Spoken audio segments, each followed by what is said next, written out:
You're very welcome, Matthew. And I'm sure I speak for everyone. We all look forward to working with you for the benefit of the people of Omagh, and indeed the Fermanagh and Omagh District Council area. So once again, Matthew, you're very welcome. Can I just say at the outset as well, there has been some applications for receptions to come forward between myself and the senior management team. We are progressing those, and hopefully that they will take place in the not too distant future. And there are also outstanding receptions from as far back as Councillor Curry's time. So we'll see how we go with those as well. So bear in mind that that's all happening. Next, I'll go to Councillor Tommy Maguire, who wants to raise two issues. Councillor Maguire. Gora Margaret Carley, thank you, Chair. I just wish to inform members that the death has occurred of Mr. Francie Donnelly, father to former Councillor Frankie and father-in-law to our Councillor colleague Anne-Marie. I wish to express our sympathy to the Donnelly family at this sad time. Gwyniana Gia Trucker Aranum. Gora Margaret, thank you, Chair. Thanks for that. And on another issue I wish to raise with the Chair, perhaps you could assist, Chair, and I wish to request that you, Chair, could send a letter of congratulation to our local actor, Adrian Dunbar, on his receipt of the award Actor of the Year from the GQ Men of the Year last week. Chair, if that at all possible. Gora Margaret, and thank you for indulgence, Chair. Thank you very much, Councillor Maguire. First of all, with the death of Mr. Donnelly, I'm sure sure I speak on behalf of everyone. We all take this opportunity to express our deepest sympathy to former Councillor Frankie Donnelly on the passing of his father, and Councillor Anne-Marie Donnelly on the passing of her father-in-law. With regard to your second issue, I'm happy enough to send a letter to Mr. Dunbar, and I suppose we all know him, especially of latter years, and it's great to have somebody from our district of his calibre in acting. And I suppose in the line of duty, he's really claimed to fame. So that'll be done in due course, Councillor Maguire. Gora Margaret, thank you, Earl. Thank you. Now on to, I've had a request from Councillor Bernice Swift. Councillor Swift. Gora Margaret Cahirlock, and I too send my sympathies on that very sad news that Tommy has highlighted on Frankie Donnelly's father. May he rest in eternal peace. Now, on a happier note, Cahirlock, I want to send out my heartiest congratulations to Fermanagh native Father Enda Murphy from Derlin, who resides in Rome. He has been appointed by the Holy Father Pope Francis as head of office, capo officio, in the Congregation of Divine Worship and Discipline of the Sacraments in Rome, all of which is a most prestigious appointment.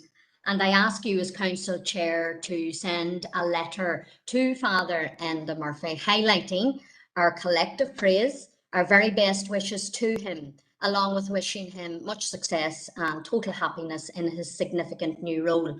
I would just say that Father Enda officiated over our marriage in the Eternal City, Rome, just over 9 years ago. Therefore, he has a most special place in our hearts. And I am so proud to learn of all of his impressive accomplishments in Rome since that. And I just wish to further extend my congratulations to all the entire family, Murphy family in Derlin, who I know will be so quietly proud on Father Enda's wonderful news. So if you can please send out a chair on behalf of us all, Cahirlock, that would be most appreciated. Gora Margaret. Thank you, Councillor Swift. I have no problem with doing that at all, and we certainly wish him well, and I'll see that letter is progressed. Thank you for that. Councillor Mary Gardy. Councillor Gardy. Thank you, Chair, and I'll be brief because you've already agreed it. I was just happy to second that if it need official second for the Bernice's request to Father Enda Murphy, a great achievement indeed. He'll still probably rank Bernice's marriage as the highest achievement, but I'm sure he'll go on to even greater and better things. And also I send my condolences and will be contacting the family of Frankie Donnelly, and my condolences to all on the Sinn Féin party who will be feeling it at this time, I'm sure. Thank you, Chair. Thank you very much, Councillor Gardaí. Okay, that'll be done, and I don't think there's any need for seconder. We're all agreed there now. Moving on now to apologies, and I'll go to the group leaders. First of all, Councillor Tommy Maguire. Earl, thanks again, Earl. Obviously, Anne-Marie is not with us tonight, and I have late notice from Councillor McCann, but he does intend to join us, Chair. Thank you. Thank you, Councillor Maguire. Next up is Councillor Robert Irvine of the Ulster Unions Party. Thank you very much, Chair. Earl, no apologies received to date for the evening. Thank you very much. Thank you, Councillor Irvine. Next up is the Democratic Unionist Party, and I'm aware. Councillor Robinson and Councillor Erskine. Chair. Councillor Robinson, Councillor Erskine. Thank you, Councillor Elliott. And on now to the SDLP, Councillor Mary Gardaí. Thank you, Chair. No apologies this evening from the SDLP. Thank you. Thank you. On now to the Alliance Party, Councillor Stephen Donnelly. Is he here? Yeah. Any other apologies from the smaller parties, independent groups? I'm not seeing any indications, so thank you for that. Can I just outline a few prelims? First one is the chat function. The chat function is to be used for technical queries only. So I hope all councillors take note of that. Next one up is remind members, all members, of their conduct on our meetings, should that be in person or on virtual. I emphasise standing order number 25. The chair will not be talked over, and I ask you all to show respect to each other and the meeting in whatever format as we move forward. The next one is any updates, and our Chief Executive will advise accordingly if there's any updates in any situation.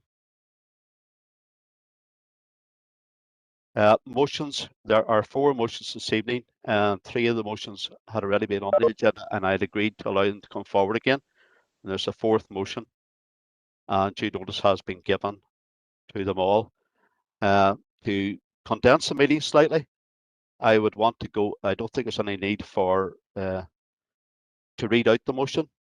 If we go to the proposer and seconder, they can condense their motion in whatever way they see fit. The proposer will have 5 minutes, all other speakers will have 3 minutes, and at the end of it, the proposer will have time to sum up the motion. I have one item of any other relevant business, and it is from Councillor Thornton. And I intend to run the business as is on the agenda, finishing off with in-committee confidential business. So I ask you all to be succinct in your comments. All the correspondence this evening is for noting. I'm not thinking of any engagement on those matters at all. You've all had time to read them, and there's nothing there out of the ordinary. So I'll be looking for a proposer and seconder to note correspondence and anything coming out of matters arising. So thank you for all of that. And we'll be moving swiftly on.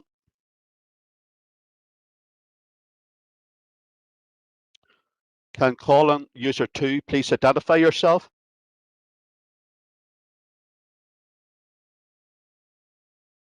Hello, Councillor Sean Clark.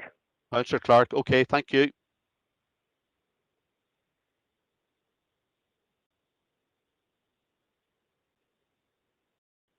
Okay, we'll go on to item 2 on the agenda.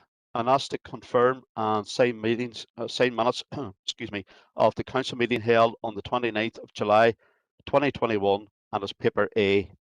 First of all, for accuracy, page 1, page 2, page 3, page 4, page 5, page 6, page 7, page 8, page 9, page 10, page 11, page 12, page 13, page 14, page 15, page 16, and page 17. Can we have a proposer and a seconder for the adoption of the minutes? Proposed by Councillor Diane Armstrong, seconded by Councillor Robert Irvine. All agreed? Thank you. On to item 3 and its declarations of interest, if any. I'm not seeing any indications on that. Thanking you.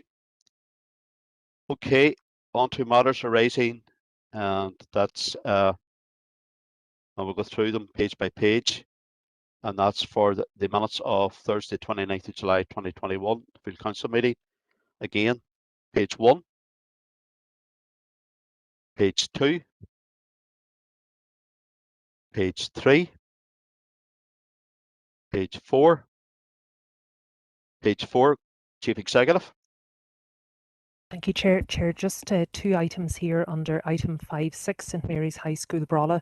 Firstly, a letter from the Education Authority for noting, which confirms they will not be participating in the forthcoming meeting.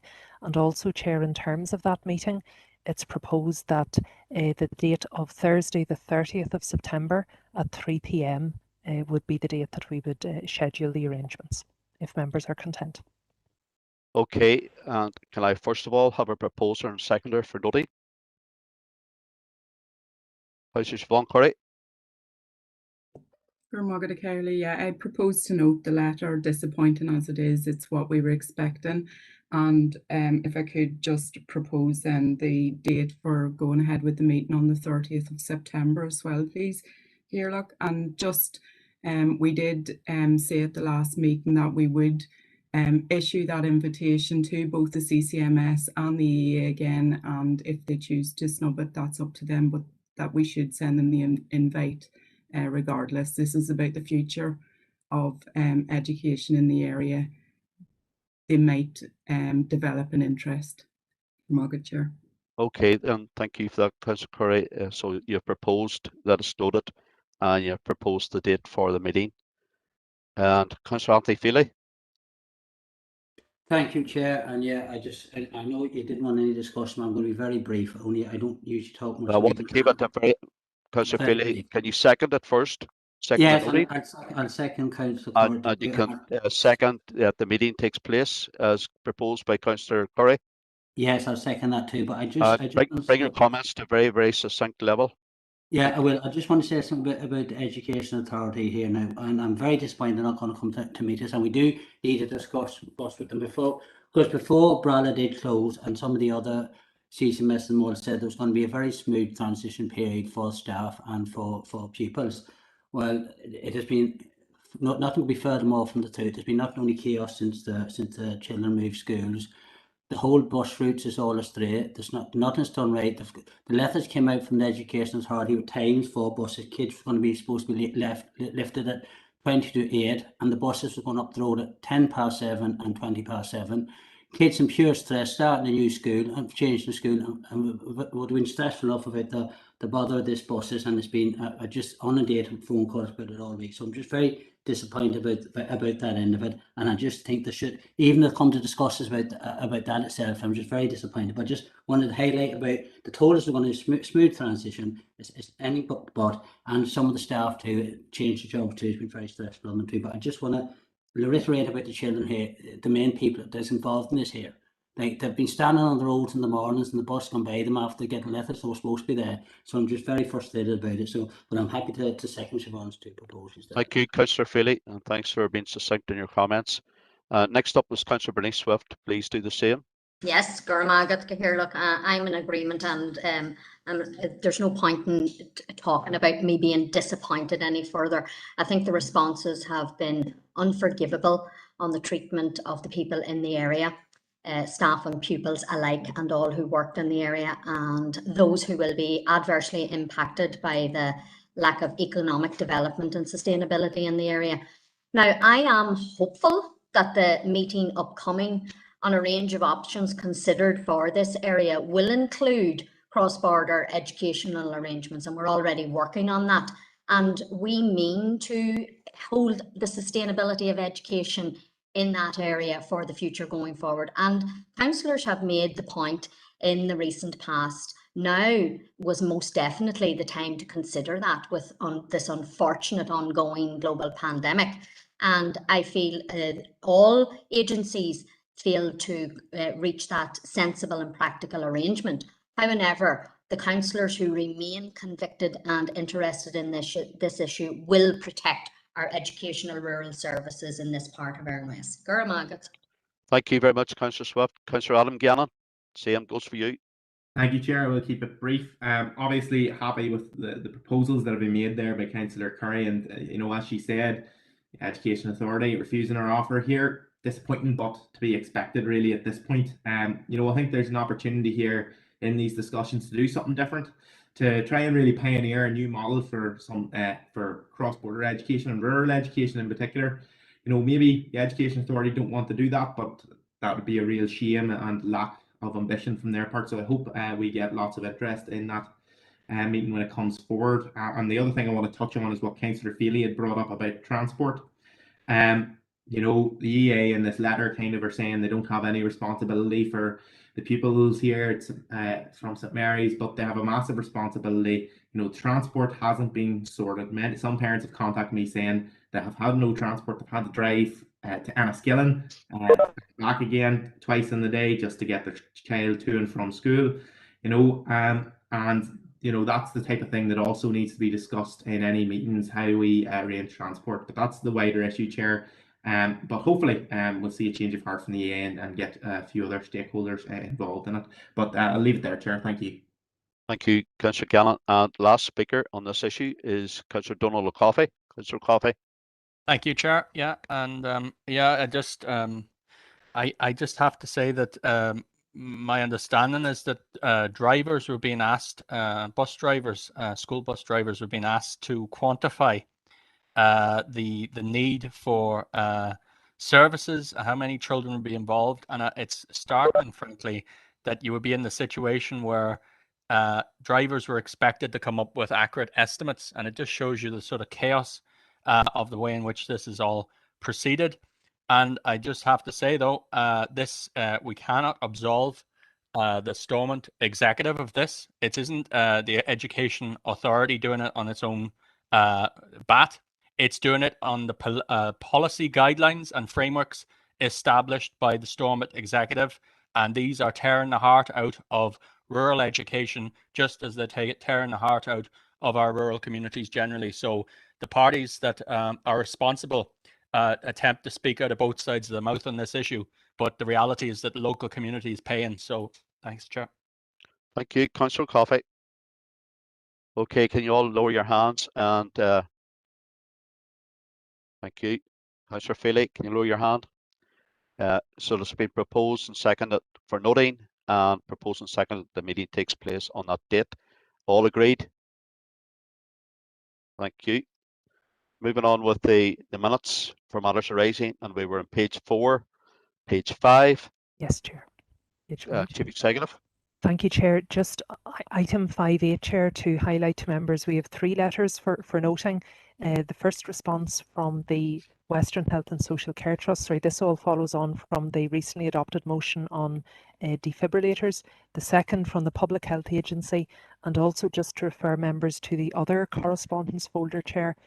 We have a response again from the Education Authority regarding the school obligations and their response to the Council's suggestion regarding both location and training for schools. Okay, thank you, Chief Executive. You've heard it's for noting those 3 letters, and it's all to do with defibrillators. Councillor Barry McAduff. Thank you, Chair. Chair, I'm happy to propose the noting of the 3 items of correspondence. And I think in our own minutes there, page 5, point 1, an update report on the status of the actions outlined in the above motion, the defibrillators motion, will be brought to a future RNC Regeneration and Community Committee meeting. So for me, that's key. You know, perhaps our lead officer in that matter will collate the responses and will map out a strategy with our agreement in relation to how to go forward on this. We want to play a coordinating, facilitating role in the community to ensure that more people are trained up and that more resources are distributed wisely for defibrillators in our community. So that's really it. I look forward till, I think it's John Boyle will be bringing forward a report till an imminent or a future RNC meeting, and I'd like to take it from there. Thank you, Chair. Thank you very much, Councillor McAduff, for being brief on that. And you proposed the noting. Councillor Josephine Dehan. Thank you, Chair. Yeah, I'm happy to second that. I do think that it is important, it's vitally important that essential training is provided and that it is accessible to a wide range of people within the community. And I think that we do need some research into how that can be achieved in a most effective and cost-effective way. So happy to second the proposal, Chair. Thank you. Thank you, Councillor Dehan. Last speaker on this issue is Councillor Donnelly Coffey. Thank you, Chair. Yeah, and it is a fine initiative that I think the council has taken. Can I just request one thing, a clarification perhaps from the Chief Executive on it? It's at the end of the letter from Neil Guckian, Chief Executive of Western Trust, where he puts in a little half sentence there about we would need an indication of requirements. Obviously, there seems to be some intimation there that they're requiring further information from our side, and I'm just wondering if the Chief Executive has any indications on that. Thank you, Chair. Okay, I'll bring the Chief Executive in. Chief Executive. Yep, Chair, as Councillor McAduff alluded to, the intention is that we will be bringing a composite report on these issues, including the potential need for additional training, to the Regeneration and Community Committee. So we will be able to quantify it at that stage and go back accordingly to the Trust, if that's okay, Councillor. Okay, Councillor Coffey, will it clarify your situation? Yes, thank you, Chair. Thank you. Okay, thank you. Can you just stick down your hands? Lower your hands, please. Councillor McAduff. Thank you. Moving on, matters raised page 5, page 6, page 7, page 8, page 8, Chief Executive. Thank you, Chair. Just correspondence again from the Minister of Justice for noting in relation to the Council's recently adopted motion regarding the concerns about the PSNI and An Garda Síochána's partnerships with Israeli security forces. So again, the Minister references that this is a matter, an operational matter for the Chief Constable. Members will recall that we have actions from the last meeting, Chair, so further correspondence issued on this subject and a response is awaited. Okay, can we have a proposer and seconder to note the correspondence? Councillor Josephine Dehan. Proposed, Chair. Yeah, and Councillor Donald Coffey. Okay. Chair, I wanted just also, as well as seconding the noting of the correspondence, I was like, I wanted just to query, like the idea that collaboration, international collaboration with defense forces in the Israeli Defense Force or any other state that's involved in these sort of, punitive actions on others, is an operational matter. To me, frankly, smacks of, excluding it from any form of democratic accountability whatsoever. So I just don't understand how the Northern Ireland executive can stand over the sort of ceding of territory to in this regard. Thank you, Chair. Thank you. I think, Councillor Coffey, it is what it says, and it's an operational matter. Councillor McAleer, are you in the same vein here? Yeah, Chair, very much so. And I think I would hope that the Minister responded via email, because if she did, that was a complete waste of a stamp. If, the letter says nothing, she's passed the buck on, and even the final line that she hopes that the Chief Constable's reply was helpful, it was anything but. And I think it's further muddied the waters where they stand, as Councillor Coffey rightly says, on ethics and this whole idea of ethics, because there's nothing ethical about the apartheid state of Israel. And I think that needs to be echoed again this evening. But just very disappointed with the Justice Minister and her response here, Chair. Okay, your comments in order, Councillor McAleer. It's been proposed and seconded for noting. All agreed? Thank you.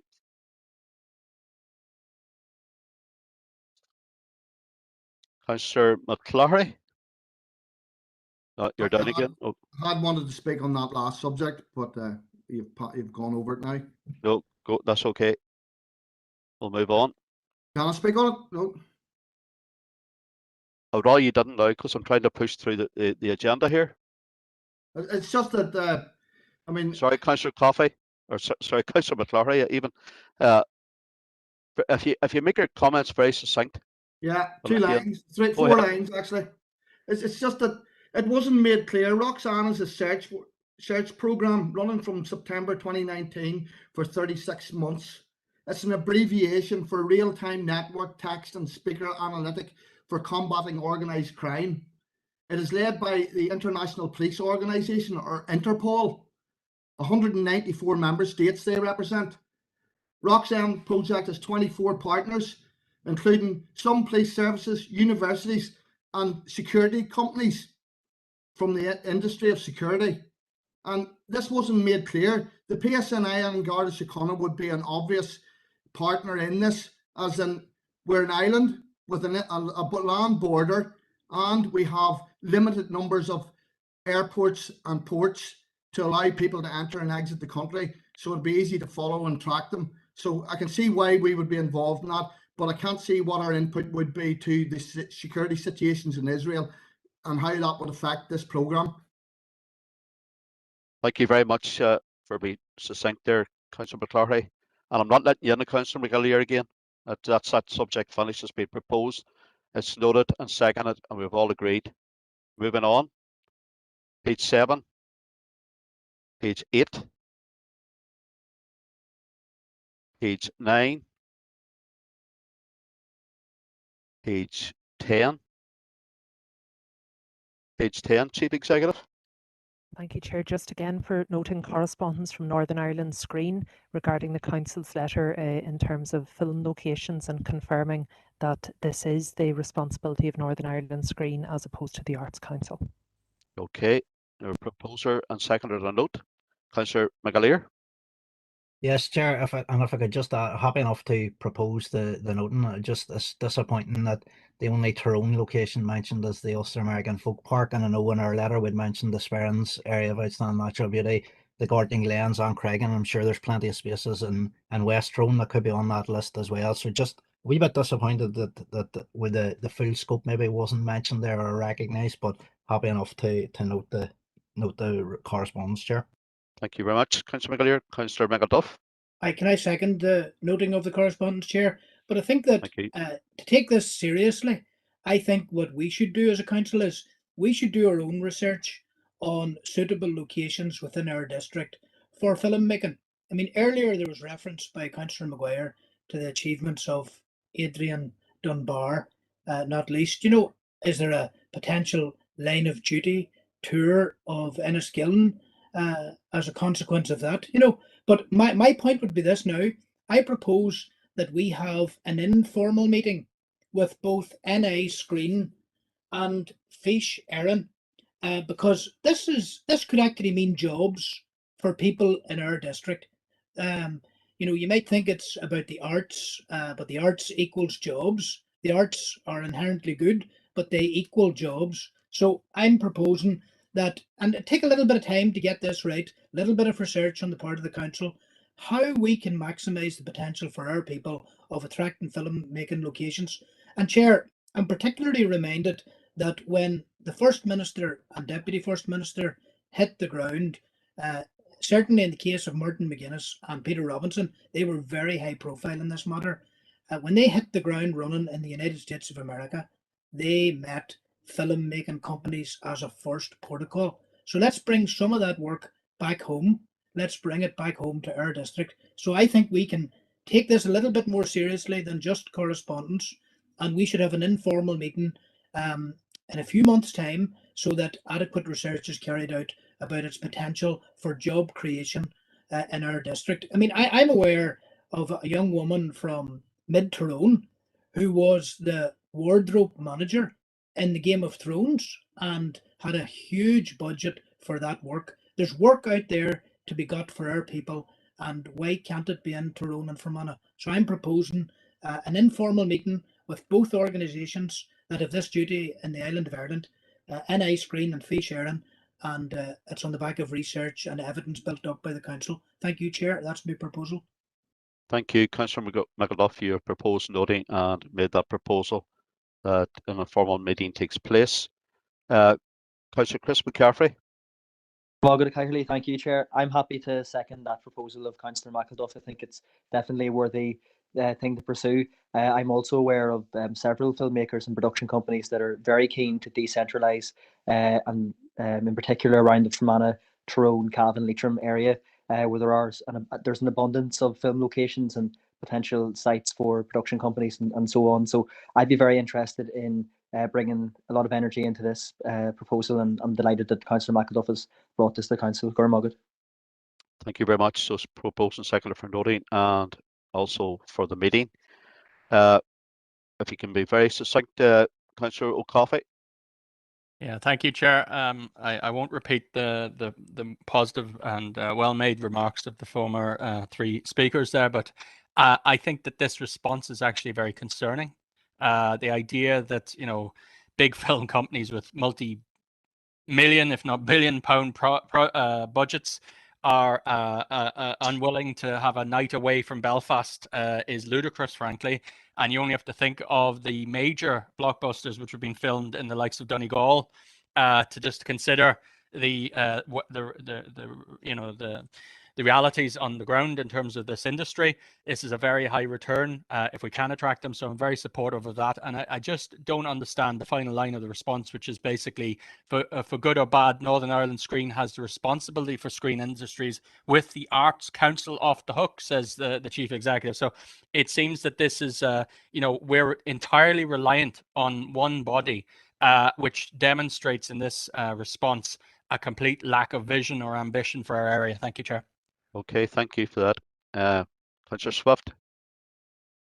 Yes, Gormagat Cahirlock, and it's just that third paragraph that irked me the most, where they were stating that unfortunately productions are often reluctant to use locations that are further away from Belfast, as it means paying overnight costs. Now, if you want beauty, certainly come to Fermanagh and Omagh Council area. And for the overnight costs, I would not have thought they would have been so astronomical for such a big company. And also, everything's negotiable. If there was the thought of bringing economy and jobs into the area on this issue, I am sure the people who own our B&Bs and hotels would be more than happy to accommodate if needed to be negotiated with.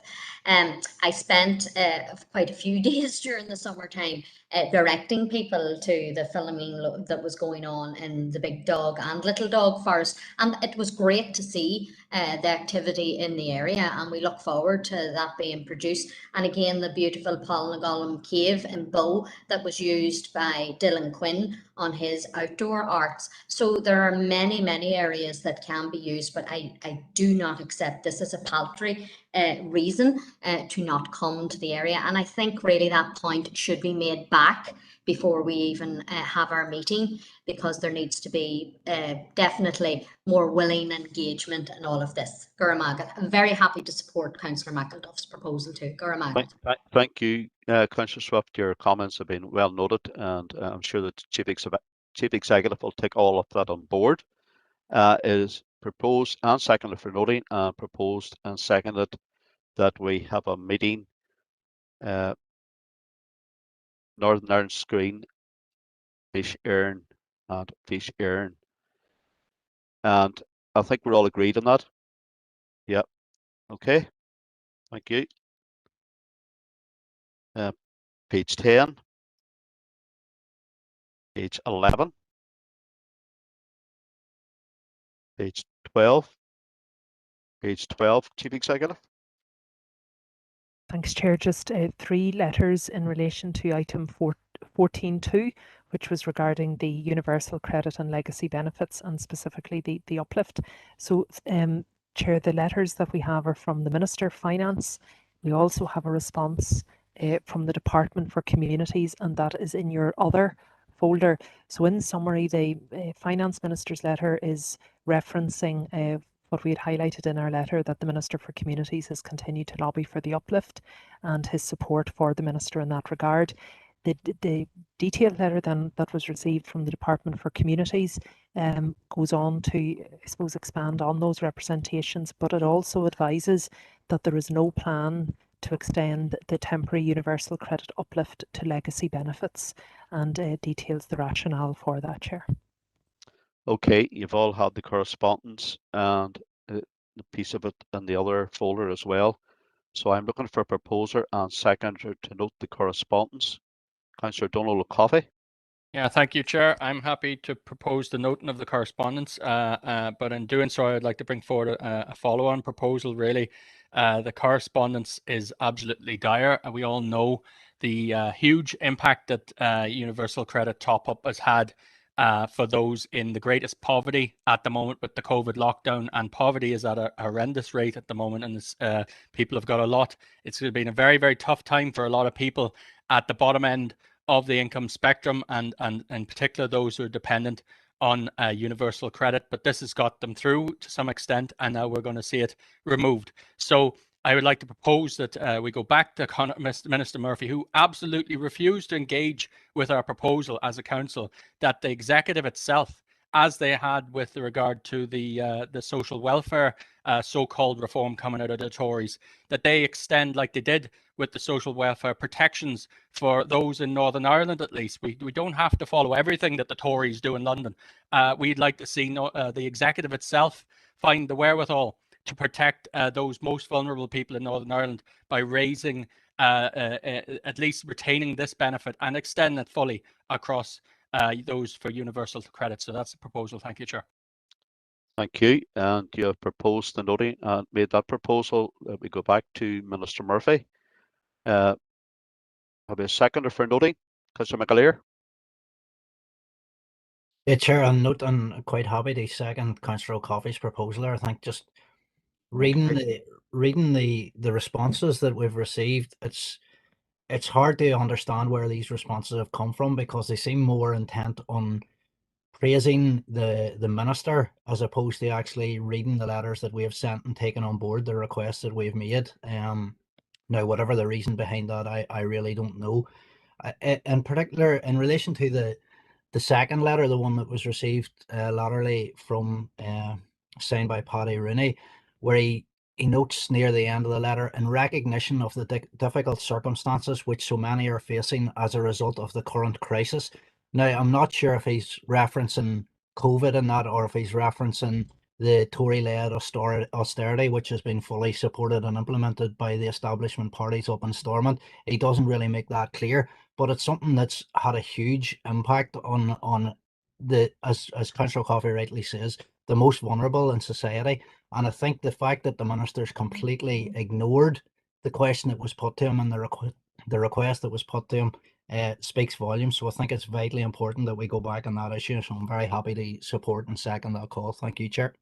Okay, thank you, Councillor McAleer. So it's been proposed and seconded for noting, and it has also been proposed and seconded that right back to Minister Murphy on this issue. Are we all agreed with the two proposals? You lower your hand, please, Councillor Coffey. Thank you. I don't see any dissent. Okay, thank you. Moving on, page 12, page 13, page 14, page 15, page 16, Chief Executive, page 16. Thank you, Chair. It's just to refer members to the correspondence received from the Driver and Vehicle Agency in relation to the Council's representations. I suppose just one thing to say at the outset, Chair. This letter before members is in response to the actions agreed at the first Council meeting in July. So there were a number of actions agreed at our meeting on the 29th of July.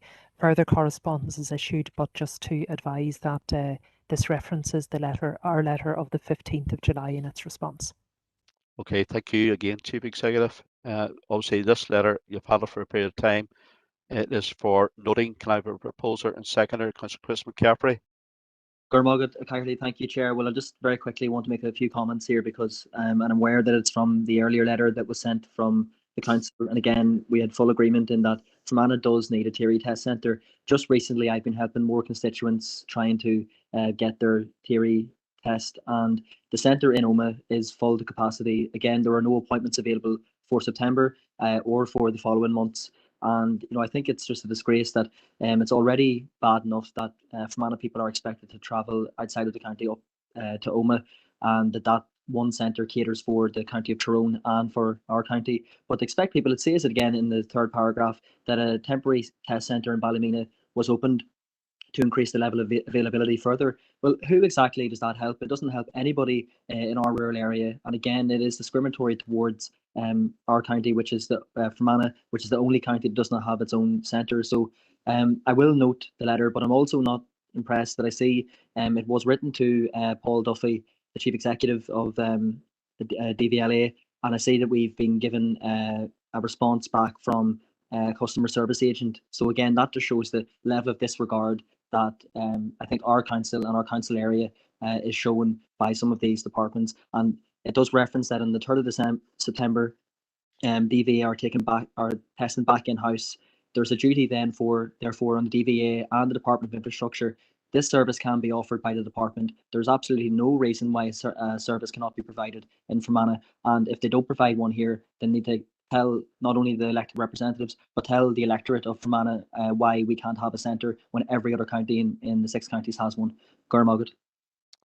Thank you, Councillor McCaffrey.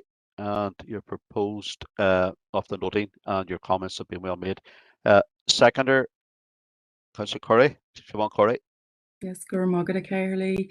I'm happy to second that. If I could just, if you would allow me just a little bit of latitude, Chair, just it's in relation to MOTs, a connected issue, and particularly MOT testing here locally. And I have been dealing with a lot of queries, just complaints really from people who can't get an MOT within any kind of reasonable time frame. Chair, you'll appreciate now that the extension periods have finished for a lot of people. Very difficult to even get through on the phones. Over half an hour, maybe an hour's wait, and people are trying to make these calls or book online. They're booking online, but then they're phoning trying to get cancellations, and cancellations generally not being offered here in Enniskillen. On top of that, in speaking to call centre staff who are dealing with people phoning looking for cancellations or trying to book by another means. You know, there's a whole swathe of people out there who are used to going along to the MOT centre to book, and this is all new to them. So I have really big concerns about what the level of staffing is, and I appreciate that as yet the guidelines haven't changed it in getting people back into the offices, into the MOT centres, into the office part of it there. But there doesn't seem to be any additional staffing on the phone lines in the meantime. So if I could make a proposal, Chair, just that we write to the department to look for a breakdown of how many tests are taking place at the different centres, where people from Fermanagh are being asked to travel to, or where they're having to travel to, because that obviously highlights there are lots of people who haven't got the time in the day to go to these different centres. And what are the arrangements? Are there any extra staff being put on the phones or anywhere else just to try and alleviate this, and maybe also for extra staff in the MOT centres just to deal with what is a huge backlog? For Margaret, Chair. Thank you, Councillor Curry. So it has been proposed and seconded for the noting, and Councillor Curry has made a proposal that we write to them again and find out sort of the number of tests in the Fermanagh area and the arrangements and staff. I think she's covered it very well there, and I'm happy to allow that. Councillor Anthony Feely. Yeah, just coming in to second Siobhan's proposal. I'd agree well with everything she said there. I'm getting a lot of phone calls about it too, and a long wait myself to the van to get an MOT. So it's very well said there, and agree with Chris what he said there. And fair play to Chris for pushing this issue forward. Okay. Thank you very much, Councillor Feely. Okay, everyone, you've all heard of Councillor Mark Buchanan. Thanks, Chair. Sorry, just to record on the declaration of interest on that item, please. Interest, yes. Thank you Thank for that. Okay, can you take your hand down, Councillor Buchanan? Thank you. Okay, you've heard the proposed and seconded for noting, and also proposed and seconded that we write back and clarify the whole situation with regard to how many tests, arrangements and staffing issues, particularly with regard to the County of Fermanagh. All agreed? Thank you. That's page 16 and page 17. Thank you.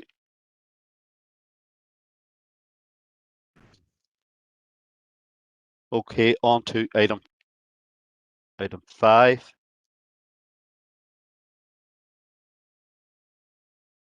On to item 5, and it's to confirm the minutes of the Planning Committee meeting held on the 21st of July 2021.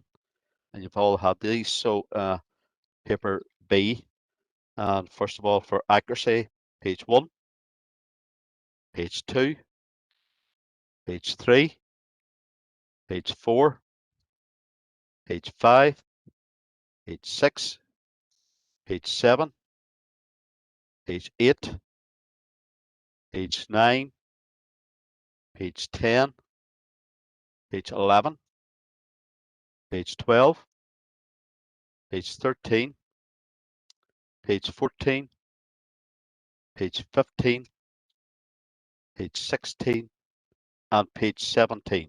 I'll go to the chair of the committee, Councillor Glenn Campbell. Proposed chairman. Seconder, Councillor Robert Ayman. Happy to second. Thank you, Chair. Thank you. And we're all agreed, those who are members of Planning Committee.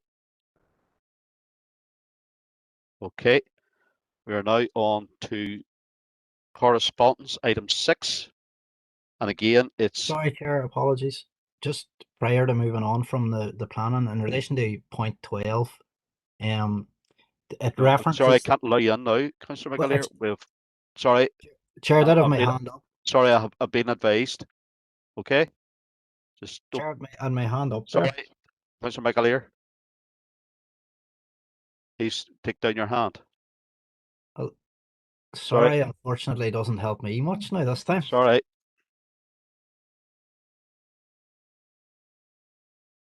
Okay, we're moving on to correspondence, and it's item 6 and it's 6.1, and it's to note correspondence dated the 30th of July 2021 from the Education Authority regarding education welfare officers pay party issue. And this is for noting.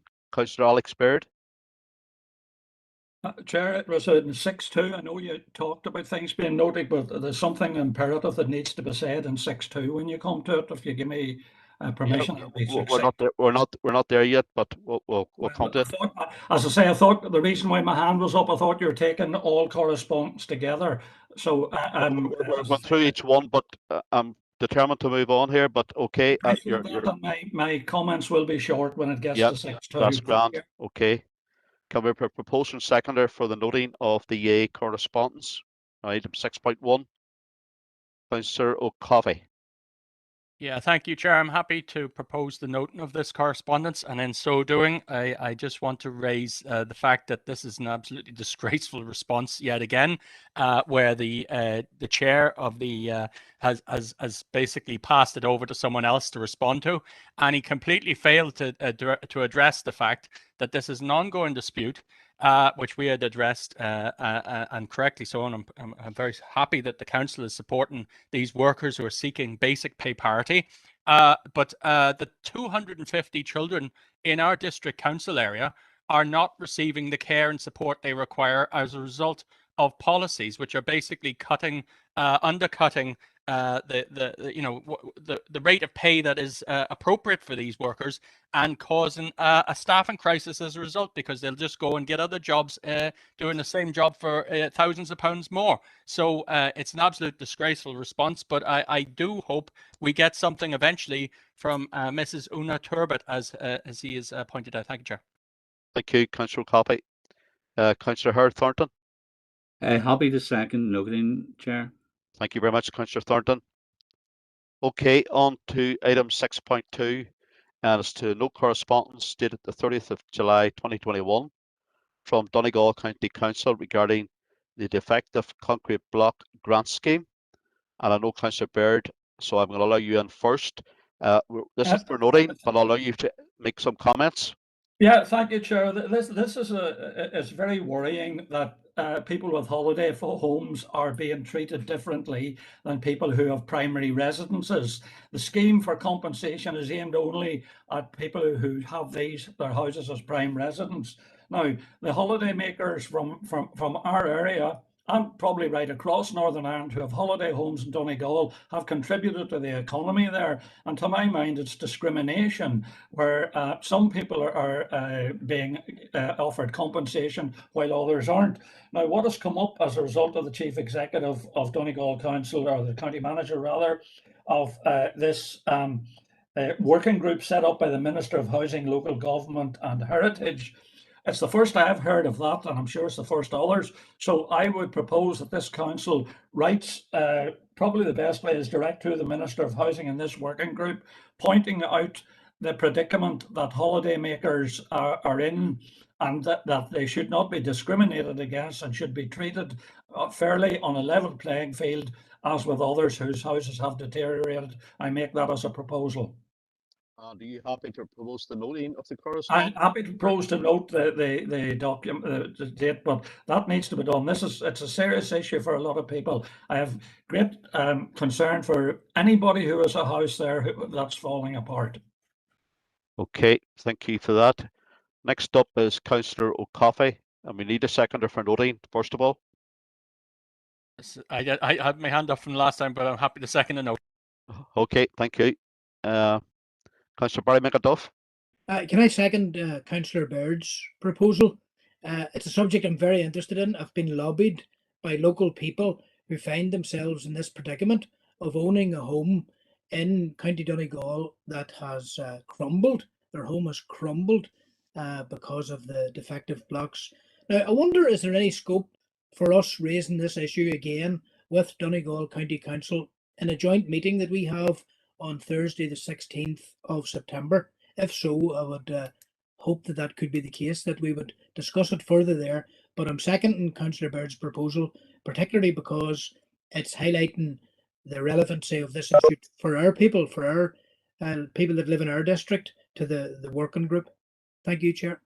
Well, thank you for the seconding of that for Councillor Baird's proposal there, Councillor McGuff. And maybe ask for clarification from the Chief Executive on your query. Chair, I can certainly check with colleagues in Donegal. I suppose the issue would just be whether or not the relevant officers are scheduled for attendance at the meeting on the 16th.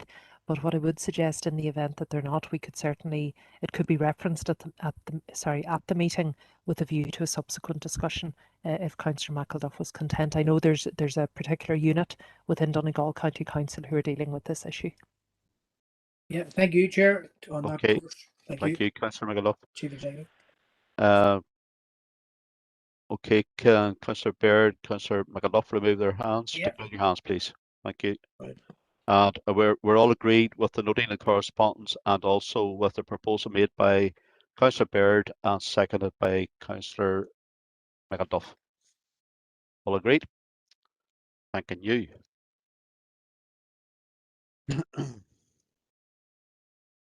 Okay, on to item 6.3, and as to note, correspondence dated the 3rd of August 2021 from the Department of Finance regarding the Connect 2 hubs, and you have a copy of the correspondence. Can be a proposer and second to note, and Councillor Chris McCaffrey. Thank you, Chair. Yeah, happy to note this correspondence from the Minister, Conor Murphy. It was great to have a recent meeting with the Minister as well. He came down to Enniskillen to discuss this project with the Council, to bring two Connect 2 hubs into our Council area, which I think is a very positive thing, which will benefit people of our district and hopefully work towards the decentralisation of government and civil service. So yeah, very happy to propose this, Cormac. Thank you for proposing the noting, Councillor McCaffrey, and can I also thank you for deputising for myself as I was away on that particular date. Thank you. Next up is Councillor Donald Coffey. Can we have a seconder, please? I am happy to second the noting of this. I would just add that from the correspondence we've received there, I believe yet again it demonstrates the significance of this council keeping up the pressure. And I know Councillor Baird's to come in after myself, and I know he was equally as vocal on this as myself. But this is definitely has potential to create significant numbers of high-paid jobs, which are important for this area. And it is, from what I can see, there is a commitment now that both hubs will proceed on as fast as possible. Whereas the last time we were looking at them, there was a commitment for it for Omagh within a year, but then Enniskillen for I think it was 3 years away. Now it remains to be seen whether Minister Murphy follows through on his commitment, but we definitely want to see these hubs open as quickly as we can. Thank you, Chair. Thank you, Councillor Coffey. Councillor Baird, Alex. Yeah, thank you, Chair. I suppose I would like to thank Councillor Coffey for mentioning me there in dispatches. It bodes well for a good working relationship in the coming year, but this is a common theme that we're interested in.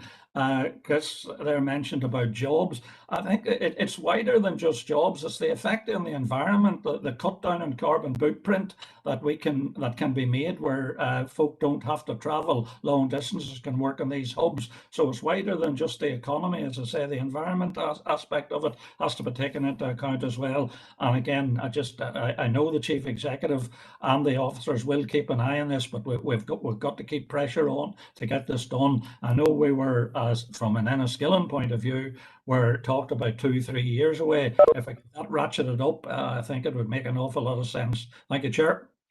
Thank you, Councillor Baird, and obviously it's proposed and seconded there, the noting of this correspondence. Are we all agreed?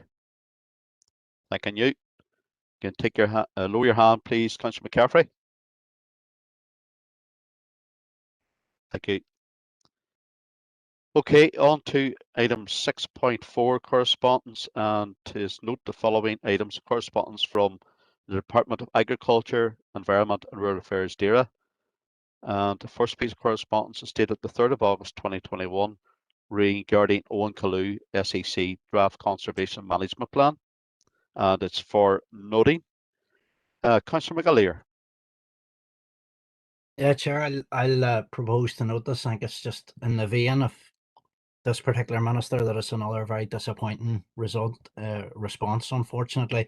What's interesting reading and as part of it though is that as well as the Owen Killieu SAC, that the River Foyle and tributaries, of course, which the Owen Killieu River is one, is another area, that another conservation management plan that has been approved by his department for this particular group. In the second page of the letter, he notes that it's important all perceived conflicts of interest are appropriately managed, and goes on to say that any perceived conflicts of interest are kept under review as part of management of a contract. So I would like to query, and I propose that we write back to him, that there is very much a public perception of a conflict of interest, whether he acknowledges that or not. But what I would like to know is, what does he mean by the conflict of interest being kept under review, and how does he intend, or how does his department intend to review that as this process continues? So I'd just like to make that as a proposal, Chair. Thank you. Thank you, Councillor McAleer. Councillor Coffey. Yeah, thank you, Chair. I was going to make very much the same point, so I'm happy to second that proposal. I have to say that we are often told as councillors, it's not whether there is a conflict of interest, but it's whether there's a perceived conflict of interest. And here we have a minister in Stormont, Edwin Poots, effectively stating that a consultancy firm that is on one hand involved in lobbying efforts is on the other hand involved in supposedly environmental protection sort of consultancy management. It's scandalous, frankly, and I just think it shows just where things have got to with the environmental protections that are coming out of Stormont at the moment. There's it seems right across the board there's massive conflict of interest, and it in the middle of it, the environment is being absolutely sacrificed to the vested interests, and to those who are only satisfied with maximizing their profit at the bottom line. Thank you, Chair. Thank you. And obviously you're happy to propose or second the noting of the correspondence. Sorry, thank you, Chair. And you're seconding the proposal that we write back to the Minister seeking further clarification on these issues. I second both. Proposed by Councillor Ayman McAleer, seconded by yourself. Are we all agreed on those two? Okay, there's no dissent. Thank you.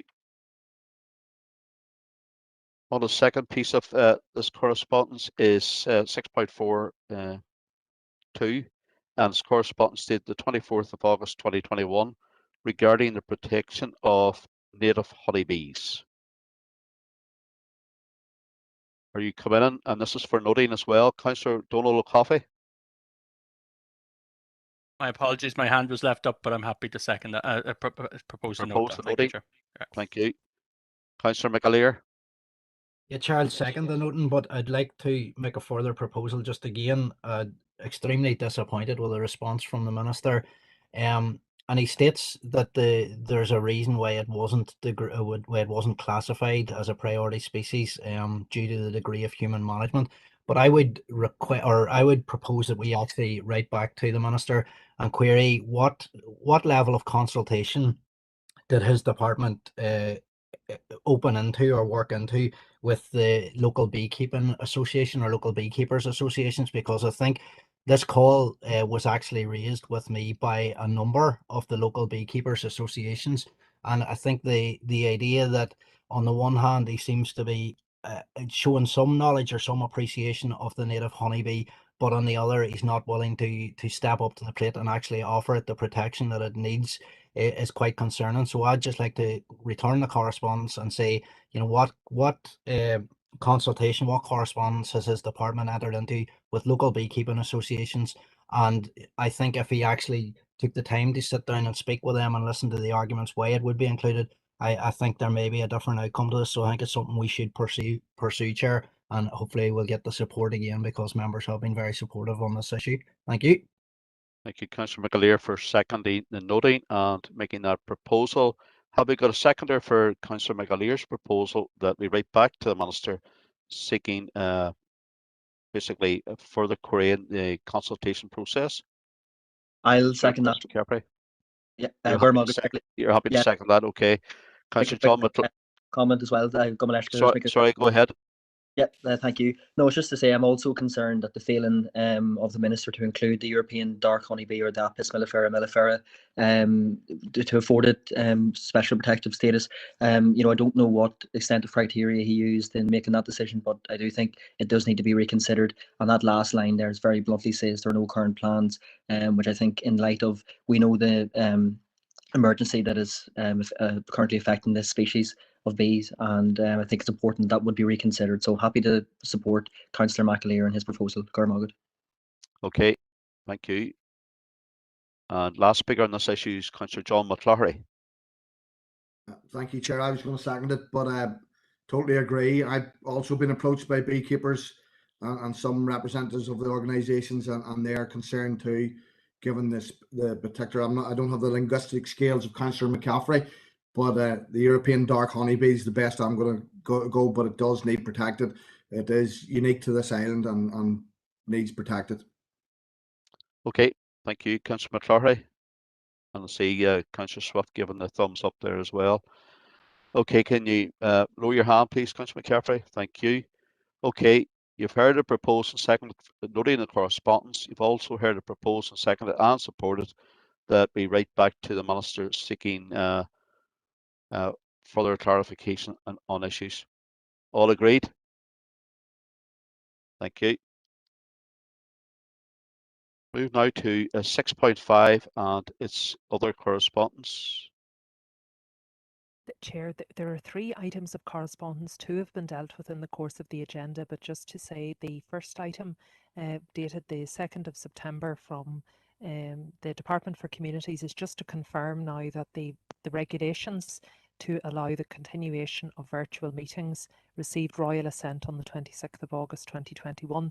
So that means the decisions that have been progressed over the last number of months via delegated authority at the direction of the Council, we'll report those to PNR next week, but all of your decisions that are taken virtually are now valid, fully valid. Okay, members, thank you, Chief Executive, for the clarification of that issue. It's all self-explanatory in the letter, and I hope that the explanation by the Chief Executive is suffice. Can we have a proposer and seconder for the noting? Councillor Ayman McAleer. Yeah, Chair, happy enough to propose just to make a very brief comment, just that I would welcome the continuation of holding meetings by remote or hybrid means. I suppose, given the locally the instances and the number of COVID cases, I think it is a very sensible decision, and I think as well the public enjoy the access to council meetings. It definitely gives an element of being more open, more transparent, more accountable, and I think that can only be a positive thing for local councils. So happy enough to propose the noting, Chair. Thank you. Thank you for proposing the noting. I'm assuming other councillors may disagree with you slightly there, Councillor McAleer, but we'll wait and see what happens in the longer term. Councillor Josephine Dehan. Thank you, Chair. Thank you, Alison, for your report. I think this is welcome correspondence, and I'm happy to second the noting of the correspondence, Chair. Thank you. Thank you very much, Councillor Dehan. And okay, a point of clarification from the Chief Executive. Chair, we will be bringing an update report to members just in relation, as I say, to the decisions and also just to the current regulations regarding meetings. But just one point of clarity, if I may, members will recall the Council has approved the equipping of both chambers. So all of our meetings, whether they are held virtually or in person, will be streamed live. So just to clarify on that point. Yeah, very well put there, Chief Executive, and couldn't have put it better myself. Can you lower your hand, please, Councillor Dehan? Thank you. Okay, you've heard the proposal second, and you've heard the comments of the Chief Executive. Are we all agreed? No dissent. Thank you. Okay, on to the next one, and sorry, they've already been covered. Thank you for that, Chief Executive.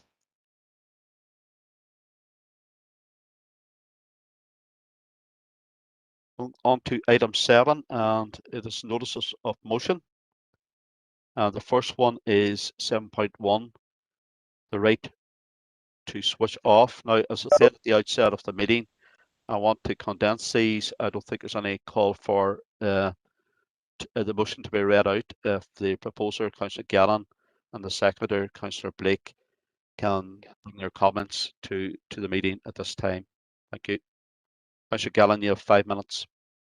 Thank you, Chair. As I said, I'll not read out the motion in full, but essentially it's about the right to switch off and ensuring a fair work-life balance. And it makes 3 main calls on the Minister of the Department for the Economy to introduce a code of practice, which consists of the right of the employee to not routinely perform work outside normal working hours, the right to not be penalised for refusing to attend work matters outside of normal working hours, and the duty to respect another person's right to switch off. As we all know, the past year and a half has seen a massive change in how we work and live. But even before that, technology was already blurring the line between work and our personal lives. The always-on culture of checking emails and taking calls away from work has been widespread in many companies and industries for some time. This was happening in nearly every workplace and quite often was becoming the expectation. Some employers expected you to be reachable at all hours. And of course, as we know, COVID has seen an acceleration. Still no clarification on 7.4. Social care system. Councillor Baird. Sorry, Chair, will I continue there? Yep. Okay. Carry on, Councillor Gallen. Yeah, sorry. So yes, as I was saying, some employers expect you to be reachable at all hours, but COVID has seen this acceleration of the transition to new technologies and data-driven processes. In particular, intensified during lockdowns. And we in this council are all too aware of this. I'm sure all of us try to be reachable 24/7, and we're always connected. But as public representatives, we signed up to it to an extent. And this kind of always on working, but the majority of people don't sign up to that. Increased remote and home working can mean a welcome increase in flexibility for many workers, but for some it can make drawing the line between work and home even more complicated. How do we divide our home space and work space? Always on work culture is a major trigger and accelerator to ill health, both mentally and physically. All workers should have the right to switch off once their working day is over. Research has shown that people who responded to work communications after 9 p.m. had a worse quality of sleep and were less engaged the next day. We may be suffering from anxiety about work expectations even if we don't check emails in off hours.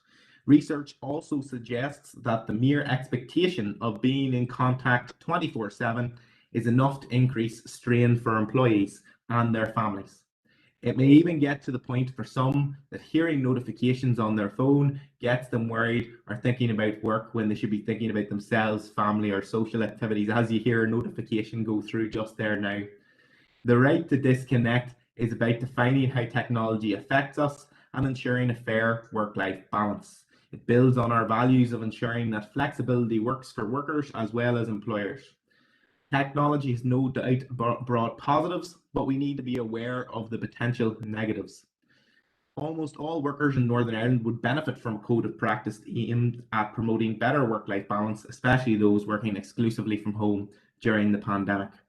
A code of practice on the right to switch off would ensure that all employees feel free to not engage in any work-related electronic communications, including emails and messages outside of normal work hours. The executive, and in this particular case, the Department of the Economy, have a role in defining best practice for businesses, providing guidance for employers and employees as the lines between work and life become more blurred. This is incredibly relevant for so many within this district, and a code of practice will no doubt benefit many, and I hope all members will be able to support this motion. Thank you. Okay, thank you very much, Councillor Gallen. We go to the seconder, Councillor Blake, if he's in attendance. I am indeed, Chair. Thank you, Chair. Chair. You have 3 minutes, Councillor. I'll not even need them. I'll keep it very, very briefly. I know how hard it's to get through things tonight. So the right to disconnect works to counteract the burnout and stresses of 24/7 working, encouraging and indeed expecting staff to switch off when they're not working. Not only can it help improve greater staff well-being, it can also be an effective way for the organisation to demonstrate it cares for its employees, something that can help retain staff and attract new employees. As more businesses explore ways in which staff can continue to work from home on a more permanent basis, a right to disconnect is essential for the health and well-being of all working people. A code of practice around the right to disconnect should be created by the executive, as was done in the South when a similar code of practice for this was put in place on the 7th of April this year. The digital working environment has outpaced current labour laws and guidance, and we need to recognise this and take a step forward, benefiting all workers and indeed benefiting many employers. That's all, Chair. I second the motion. Thank you very much, being succinct there, Councillor Blake. Okay, other speakers coming in from various parties. Councillor Diana Armstrong. Thank you, Chair. Good evening, and thank you to Councillor Gannon and Councillor Blake for bringing this motion to Council for consideration. As stated by Councillor Gannon, since March 2020 and the onset of the pandemic, we've seen the nature of workplaces change radically. And although teleworking has saved many jobs and enabled many businesses to adapt to survive the coronavirus crisis, these practices has, as he said, also blurred the distinction between home, work life, private life and childcare. Statistics also show that 27% of people who work from home have worked beyond working hours, with nearly 1 in 5 claiming that they've been working at least an additional 4 hours unpaid per week during the pandemic. With widespread use of smartphones and other digital devices, being on call has become a reality in many workplaces, and continued remote access can create pressure for employees to be constantly accessible. Some people adapt successfully to working from home, enjoying the flexibility it can give to allow for childcare and other caring responsibilities. However, according to the Chartered Institute of Personnel and Development, almost a third of UK workers felt that having remote access to the workplace means that they cannot switch off in their personal time. 2/5 admit actively checking their work mobile or emails at least 5 times a day outside of working hours, and nearly 1 in 5 said that remote working technology made them feel as though they are under surveillance, affecting their sleep and causing anxiety. Research also suggests that post-pandemic, the number of employees who work exclusively from home in the UK will rise from 9% to 22%, and the proportion who work from home on a regular basis will rise from 18% to 37%. The effects of the pandemic will be felt for a long time, so this is an opportune time to update our employment rights for the new digital age, allowing everyone time to switch off from technology and gain a better and healthier work-life balance. Employers are responsible for the health and safety of their employees and have a legal duty to give consideration to requests for flexible working by any employee. However, the boundaries between home life and work life need to be drawn up, and the only way to do this is to introduce a code of practice, not imposed top-down, but in consultation with both employers, trade unions and employees. Thank you to the SDLP for proposing this motion on the right to switch off. The Ulster Unionist Party will be supporting this. Thank you. Thank you, Councillor Armstrong. Next up, can I just remind the speakers they have 3 minutes. Councillor Donnelly Coffey. Thank you, Chair. I probably won't be using my 3 minutes in this is a positive motion. It's quite reminiscent of the campaign being run by the GMB trade union, the right to switch off. And as all speakers previously have highlighted, this is an increasing issue for many workers with the lockdown and remote working and so on. But just two things to note, and I think it's very important that we as a council reiterate that for many workers, this is already a right under their contractual terms of employment, that bosses can't phone you up at home if you have such a contract, and that you do already have rights under your that you can defend yourself from such activity. The other remark really is, while we certainly would like to see legislation on this, it is honestly my I think the best way to defend yourself as a worker is not to rely on the enforcement of legislation by governments which are really not interested in taking on capitalist interests, but to actually organize collectively through trade unions and to exert pressure directly on the employer at workplace level. And that's the way really you defend yourself. So I'm happy to support this, but I encourage workers to be aware of their existing rights and also to organise collectively to defend them. Thank you, Chair. Thank you, Councillor Coffey. Next up is Councillor Siobhan Curry. Margaret O'Kearley, thank you, Chair. Yes, thank Correspondence Gannon and Correspondence Blake for bringing forward the motion. Sinn Féin will be supporting this motion. We actually do have a private members bill working its way through the Assembly at present, that was introduced in early June actually, and that bill is closely aligned actually. This motion is closely aligned to it. It seeks to give workers a better work-life balance by establishing statutory right to disconnect, and that just means giving workers clarifying it to a legal right to switch off from work-related emails or texts outside of office hours without facing penalty or sanction. The bill would also place an obligation on employers to engage with workers and trade unions to establish a right to disconnect workplace policy, which clarifies the working hours of the employee and how this should be compensated for if a worker is contacted outside of their normal working hours. And it would also place an obligation on the Economy Minister to produce a report on the right to disconnect and to set out a framework within which employers must implement the right to disconnect for their employees within 2 months of the bill being passed. So that's progressing, but we are happy to support this motion, Chair. Thank you very much, Councillor Corey. Next up is Councillor Stephen Donnelly. Thank you very much, Chair. As other speakers have highlighted, I mean, COVID-19 has demonstrated what we already knew, which is that the evolution of technology has transformed the relationship between workers and the workplace. And whilst this does present the opportunities for flexibility and new ways of working, we know that in practice, from our own life experiences and that of our constituents, that just because you sign up to a 9-to-5 job, in theory, the reality can very quickly become quite different. And with many worrying that if they do not sacrifice their work-life balance, that this could end up hindering their career progression, and this creates significant stress and negative implications for family life and all the rest of it. So I think that quite clearly there is a need to reconsider how we place the welfare and mental health of workers at the fore, and I welcome the fact that this motion has been brought forward, and I just want to state on the record my support for it. Thank you very much. Thank you, Councillor Donnelly. Next up, Councillor Emmett McAleer.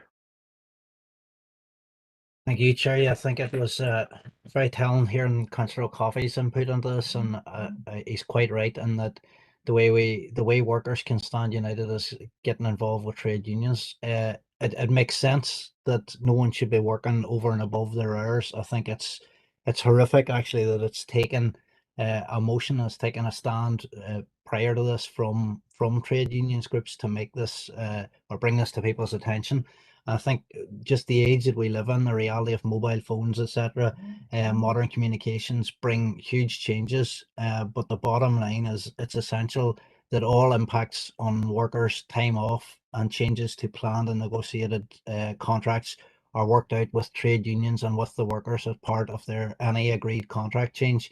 We have to respect the right of workers to their own time, and I think that goes without saying, but it needs to be, unfortunately, it needs to be emphasized, it needs to be repeated here. So happy enough to support and yeah, definitely stand with the workers on this one. Thank you, Chair. Thank you, Councillor McAleer. Councillor Josephine Deehan. Thank you, Chair, and I too would like to thank Councillors Gannon and Blake for bringing forward this important and timely motion. Chair, the age-old adage applies: do we work to live or live to work?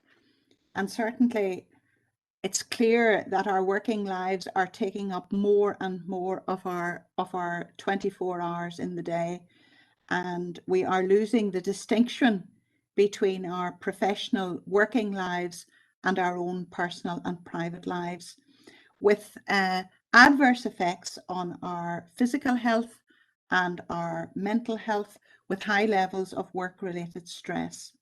You know, people, Chair, really do need to be able to compartmentalize, to give full attention to their own personal lives and family life, and they must feel that they can escape from the pressures of daily work. And I think they will become more effective in their working day if they are able to get that work-life balance, that separation. So for that reason, I will support this motion, Chair. Thank you. Thank you, Councillor Dehan. Next up is Councillor Ayman Keenan. Thank you, Chair. Yeah, well, I'd support any motion or legislation that protects workers' rights. But I'd like to echo what Donnelly was saying, that workers need to be aware, once you get a contract, it clearly states your hours that you work, and if they're expecting you to be on call, you need to be reimbursed financially.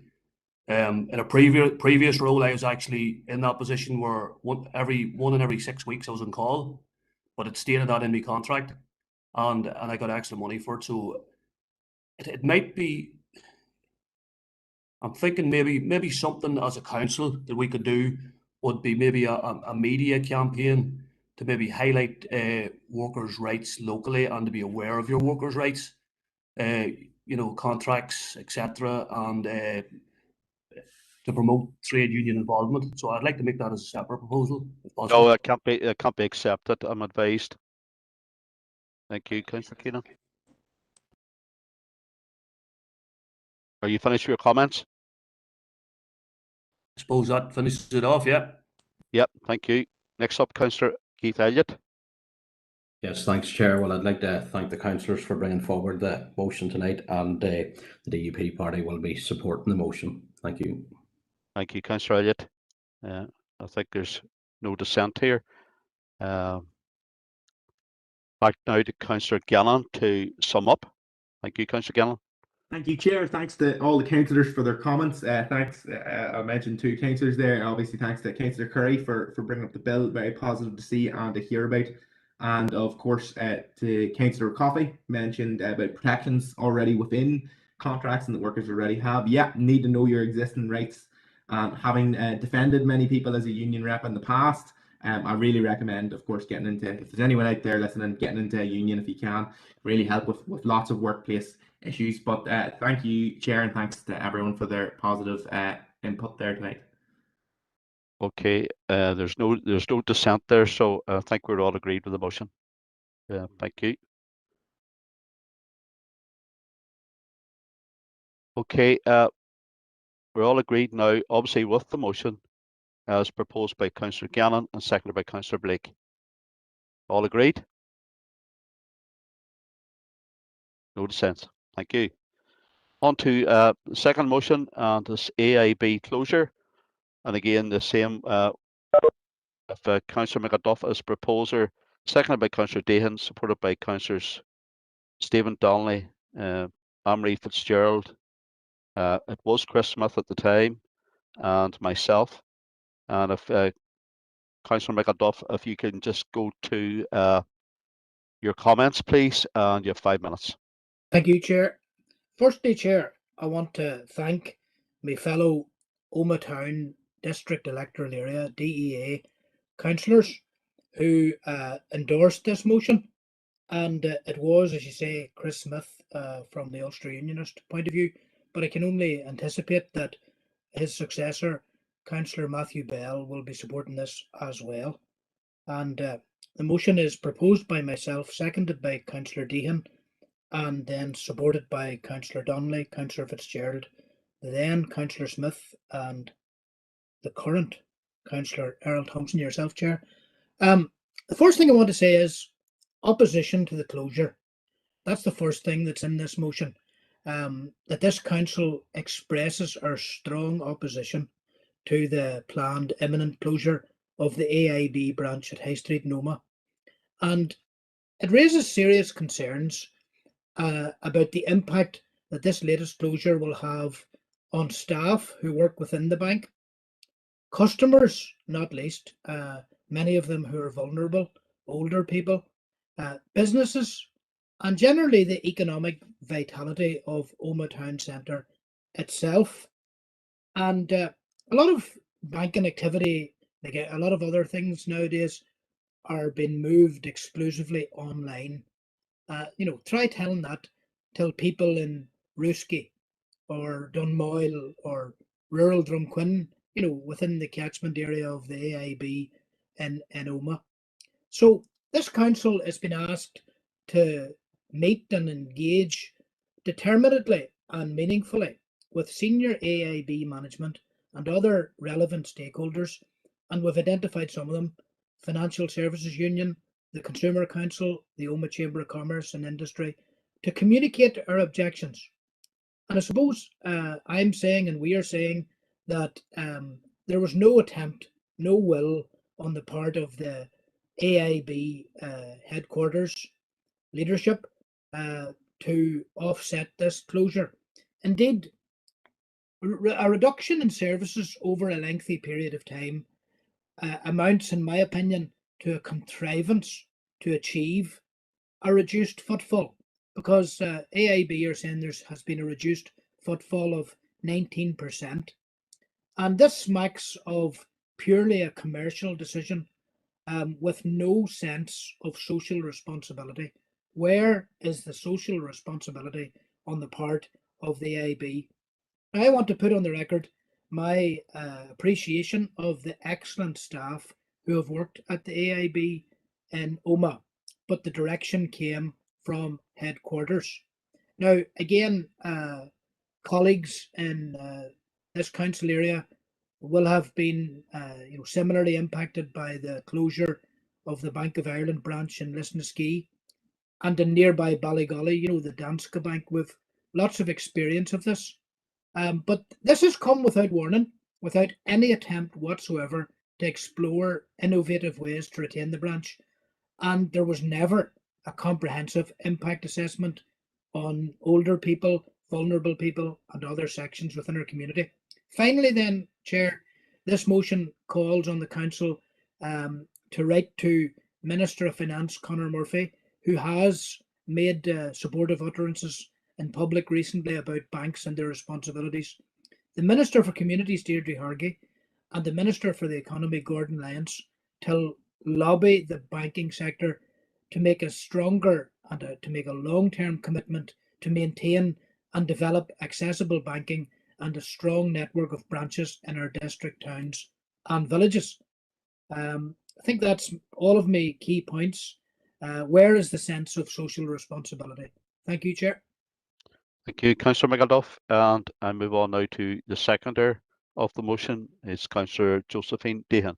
You have 3 minutes, Councillor Dehan. Thank you, Chair. This is a very important motion, and I thank Councillor McElduff for bringing it forward, and to the other Omagh Town councillors for supporting the motion. I trust that our new Ulster Unionist councillor, Matthew Bale, will also support this important motion, and welcome Councillor Bale to Fermanagh and Omagh District Council. And I look forward to working with you. Chair, the decision of Allied Irish Banks to close its branch at High Street in Omagh came to me and to many people as a complete surprise and indeed a shock. And perhaps we shouldn't have been surprised coming so soon after the announcement of the Bank of Ireland to close its branch in Lisnaskea. Totally unacceptable.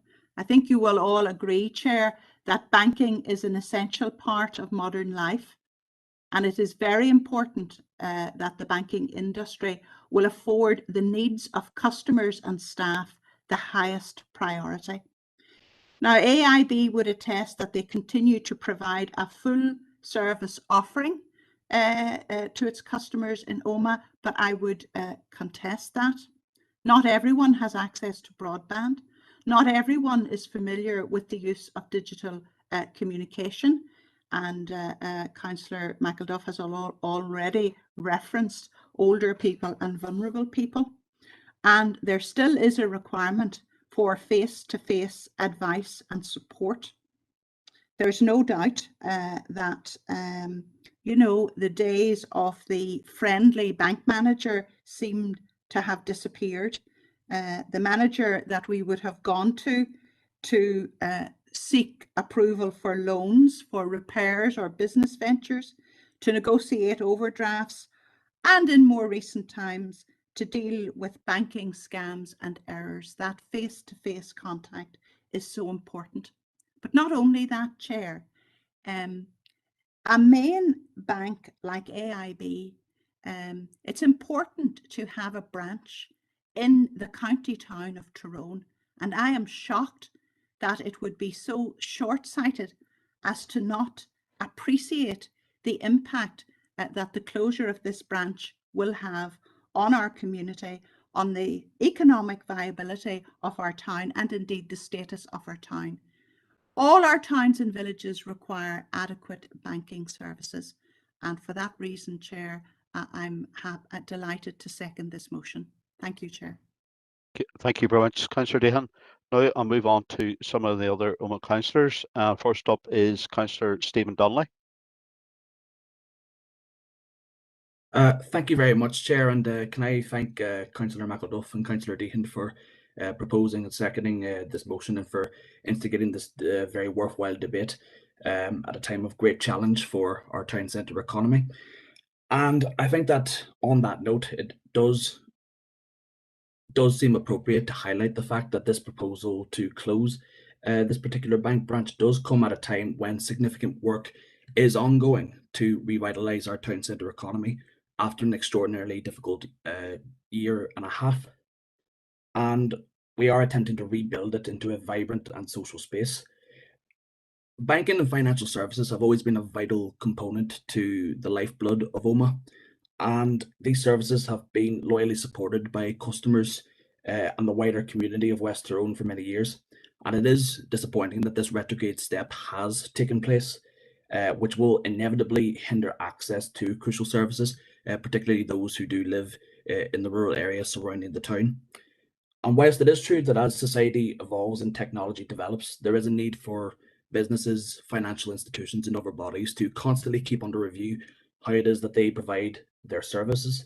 It's nonetheless the case that when you are serving a significant rural population, that particular mitigating circumstance must be taken into consideration when you are deciding how to provide your services. We know that there are elderly residents out there who far prefer to have the physical presence of banks, and we know that the community at large prefers it whenever there is a diverse range of options in place in terms of how they're able to access financial institutions. And the very crux of this proposal is that it is limiting that choice to our community and to those who rely on these services. As identified in the motion, there is an imperative on the part of our council to engage constructively with relevant stakeholders in support of our community, our customers, and the staff at the bank in terms of the vital services that this bank provides.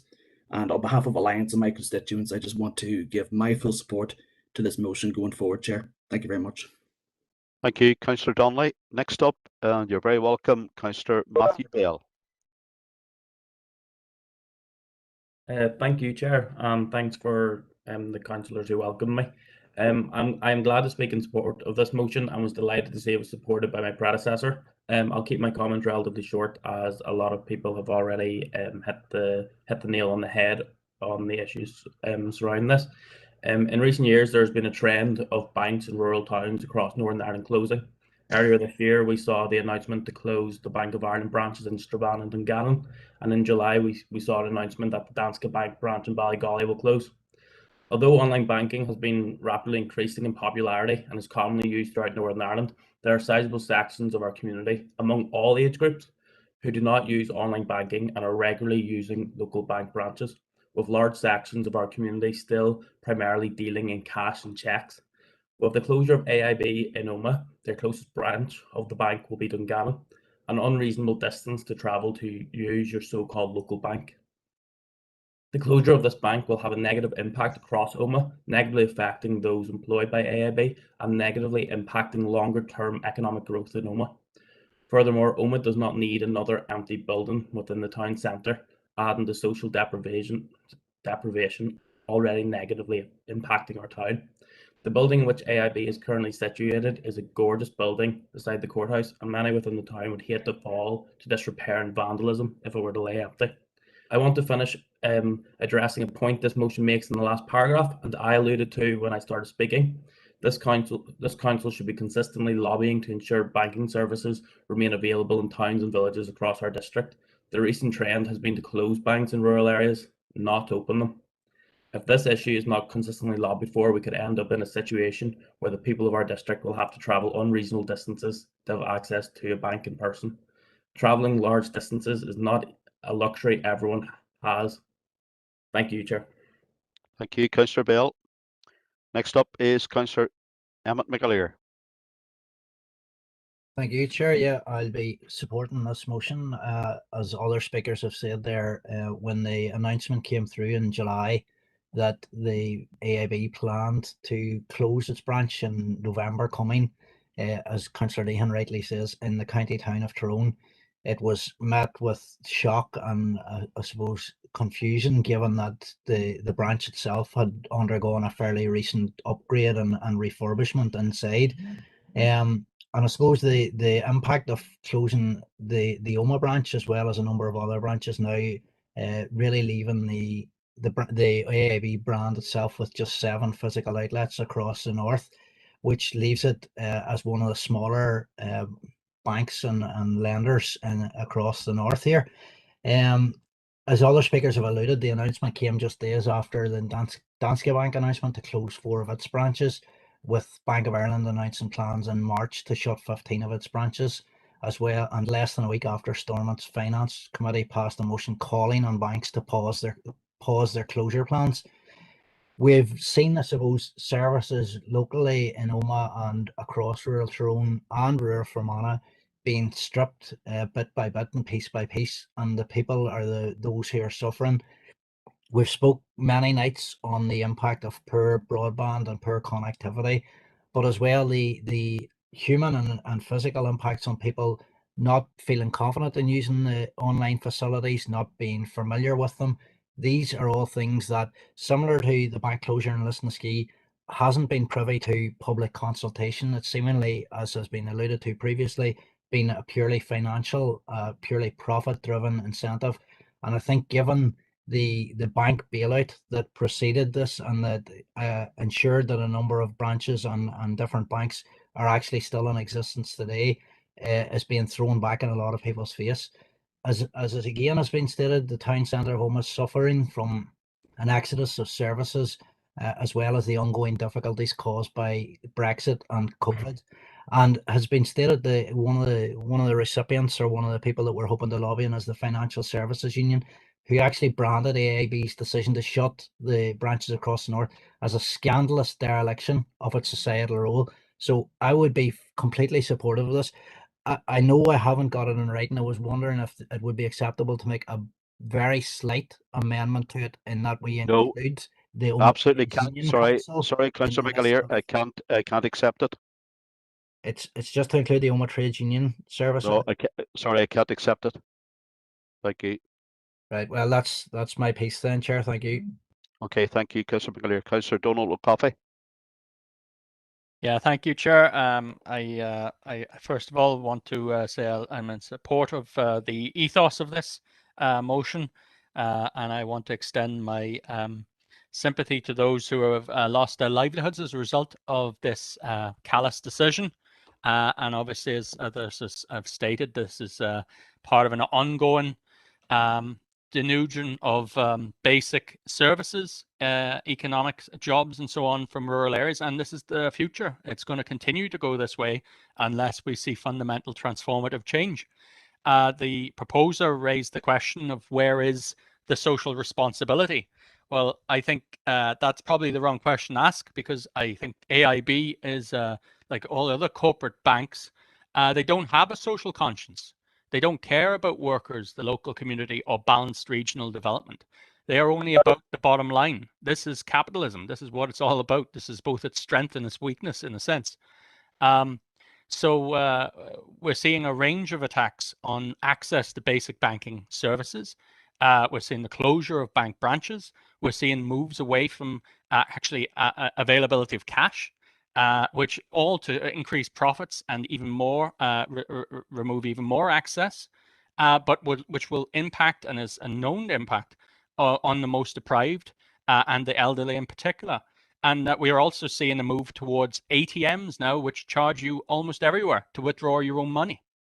And I think it has to be said that in opposing the closure of this and all other bank branches, that the Stormont executive is doing nothing, as those whose benefits were formerly paid into their post office accounts are being forced to transfer the same accounts, the same payments, over to bank branches, which are now closing. So this is going to create even more inaccessibility for those who are in greatest need. And indeed, as well as that, this transition is actually undermining the post offices. So the risk is we will lose both our banks and our post offices under Stormont Party policies. So I think we have to oppose it, but we have to oppose the causes of it. It's not enough to wring our hands and wash our hands of what happens or say it's nothing to do with us or we lobby for this, that, the other. We have to take on the root problem here, and that is a system of economics which is built upon the expropriation of workers and the exploitation of every one of us for profit. And if we don't, the impact is going to continue to be felt heaviest by the weakest. Loyal workers will lose their jobs. Rural areas will lose everything, including our population, and our environment will be destroyed. So that's the socialism or barbarism alternatives I pose. Thank you, Chair. Thank you, Councillor Coffey. Call on user 4. Can you please identify yourself? Call on user 4.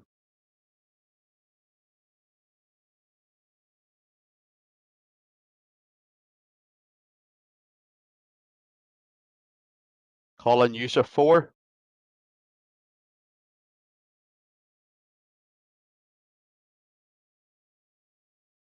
Hello, it's still Councillor Clark, but I didn't think I was user 4. Yeah, user 4 now, Councillor Clark. You've moved from 2 to 4. I don't know how that's happened. I don't know what's happened to me. Okay. Thank you. Can Councillor Coffey lower your hand, please? Next up is, and final speaker is Councillor Mark Buchanan. Thank you, Chair, and I'll be brief. I'd like to thank Councillor McElduff for bringing this motion, and our party will be supporting it. Of course, we don't want to see any banks closing. The banks are the heart of our towns and our rural towns. We've seen many small towns where banks have closed, and yet now in our large central towns, they're trying to close more banks on us. Of course, we're a very rural area with West Tyrone, my own DEA, and a lot of people rely heavily on the banks in Omagh. And this bank closure is not welcome at all. A lot of people go to Omagh to do their banking, and a lot of people don't have the connectivity required for online banking and these sorts of things yet. We do have poor Wi-Fi and when broadband. We don't need to say anything more about that. But we would support the motion as outlined tonight. Thank you, Chair. Thank you, Councillor Buchanan. Now I'm going to let you in, Councillor Keenan. You've come in there very late on this one, but I'm going to let you in. Yeah, thank you, Chair. Yeah, well, I'd fully support it as well. My own title is a ski. Recently, bank closed, as people have mentioned, but you know, we're looking at all these issues, as Donnelly has said, in a singular fashion.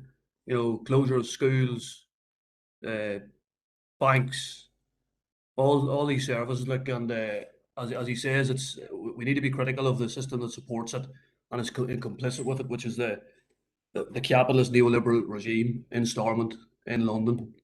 And if we want to change anything, that's what we need to change. Thank you.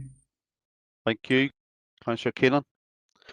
Okay, I will now go to Councillor McAduff, the proposer of the motion, to sum up.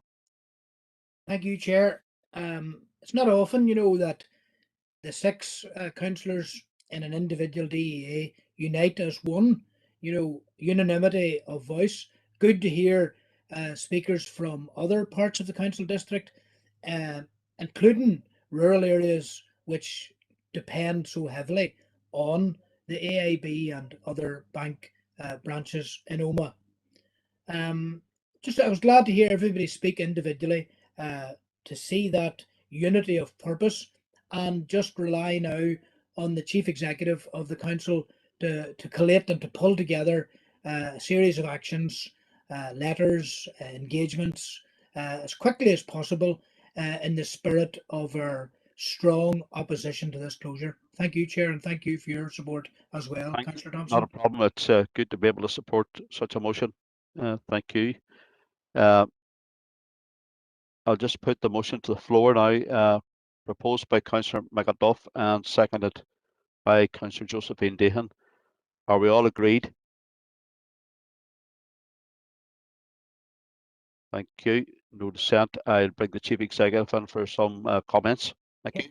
Chair, thank you. I'm sure Councillor McAduff was not expecting such an immediate response, but it's just to say, Chair, we have been liaising with AIB also on the back of a recent meeting of Omagh Town Centre Forum. So we do have a provisional date for an initial engagement, and that would be with the Head of Retail and of Northern Ireland for AIB, Mr. Brian Gillen. The proposed date is Tuesday the 14th of September at 2 p.m. We would obviously progress the actions as now agreed by the Council more formally, but if members were available and content to proceed with that date for the meeting with AIB, we could get that actioned following this evening's meeting. Okay, members, you've heard the comments of our Chief Executive with regard to the date, and thanks for Chief Executive for being very quick off the mark there. Can we put a proposer and seconder that we agree with the date? I'm happy to propose, Chair. Thank you, Councillor McAduff. Seconder. I'll second, Chair. Thank you, Councillor Dehan. All agreed? Thank you. And all those issues obviously will be ironed out in due course with regard to logistics and the rest of it. Thank you. Okay, on to motion 7.3, the Syringes for Cuba campaign, end the blockade.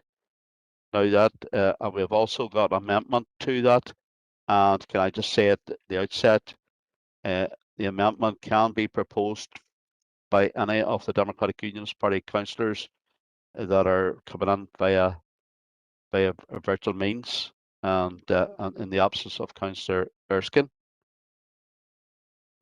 So the proposer of the original motion,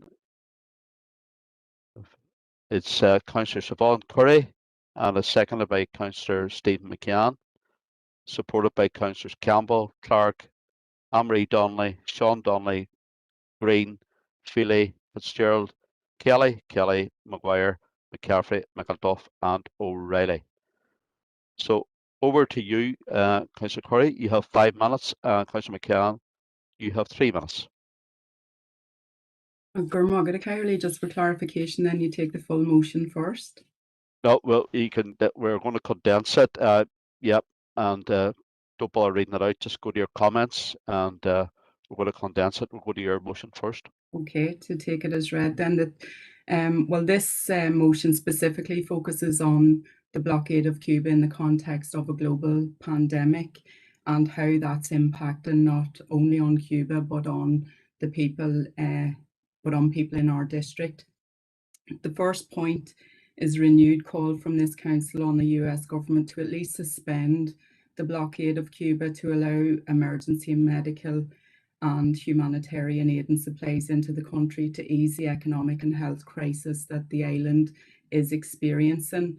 The current emergency is a result of the ongoing US blockade. An additional 243 sanctions that were imposed by the Trump administration in its final hours in office, and the impact of the COVID-19 pandemic.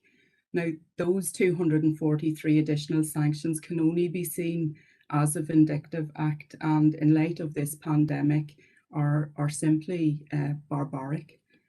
Chair, I've been privileged to have visited Cuba twice, most recently just a few months before the onset of the global pandemic as part of a Sinn Féin delegation, and I saw firsthand the heavy impact the illegal blockade was having on the country, and that was resulting in food, medical and fuel shortages, and the fuel shortages alone have widespread consequences due to failure of energy supply, disruption of the internal supply network of goods, and indeed create hardship for people just travelling within the country as well. I mean, everyone here can imagine what the numerous impacts would be if we woke up in the morning with no fuel or energy supply.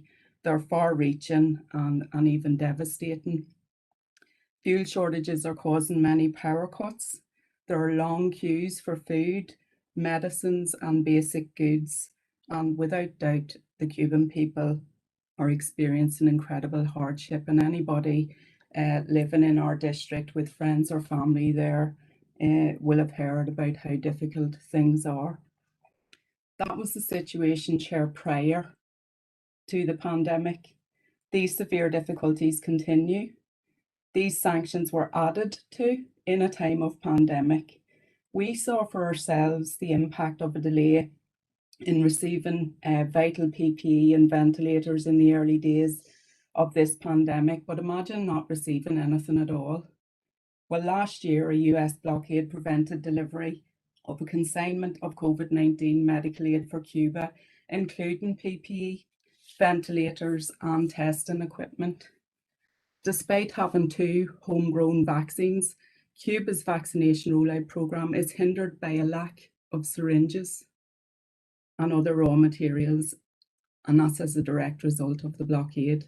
So we're calling in this motion for the Council to support and highlight in whatever way we can the international campaign Syringes for Cuba, which seeks small donations from people so that they can send out syringes and other medical equipment that can be used by hospitals and health experts and the workers there to fight COVID-19. And that's being led in Ireland by the Cuba Solidarity Forum Ireland. We are cognizant of the council policy, which doesn't allow us to financially contribute to this campaign as a corporate body. But should the motion pass, the council would highlight it through all of our media, including press release, so that the people of our district become aware of the Syringes for Cuba campaign and have the opportunity to contribute to it if they wish to. We would also call on both health ministers, North and South, to explore the possibility of practically assisting in this campaign. We send our thanks in the motion to the Cuba Solidarity Forum Ireland for their ongoing work highlighting the ongoing events in Cuba, and there's an invite there for them to come and meet with us to provide an update and discuss ways which we as a community might support their efforts. It also calls on the Council to send its solidarity to Cuba via the Cuban ambassador who is invited in the motion, but also from this chamber, Chair, to the people in our district who do have family, friends and loved ones experiencing this emergency firsthand, just to tell them that we see you and we stand with you and we support you in any way that we're able to. Cuba has shown incredible resilience in the face of 6 decades of economic warfare by the US. 20 seconds. Yeah, and that has been intended to strangle the economy and create hunger and hardship in an attempt to destabilise the country. I'm just, in moving this motion, I'm seeking support across the chamber and appealing for everybody just to think of this in terms of your own family and friends. Please support this motion. Let Cuba live. Bermaga. Thank you, Councillor Corey. I think just within the nick of time, to be honest. Okay, we'll move now to the seconder of the motion, Councillor Stephen McCann. You have 3 minutes, Councillor McCann. Okay, thank you, Chair. As recently as June this year, and in every year since 1992, the UN General Assembly has voted by a huge majority to call on the USA to end the embargo or blockade of Cuba. The only 2 nations that opposed that vote were the USA and Israel. 184 nations voted for it. The international community recognises that the blockade, which lasted for over 60 years, is immoral. And yet, despite these sanctions, Cuba has played a hugely positive role internationally, providing practical solidarity and support to so many countries. At the height of the onslaught of COVID-19, when harrowing pictures from across Europe brought real fear for the future into our homes, the Cuban people were quick to mobilise to come to Europe's aid. Teams of medical staff were airlifted to stand with frontline defenders, many at breaking point in the worst affected areas. The humanitarian instincts of the Cuban people have been applauded globally.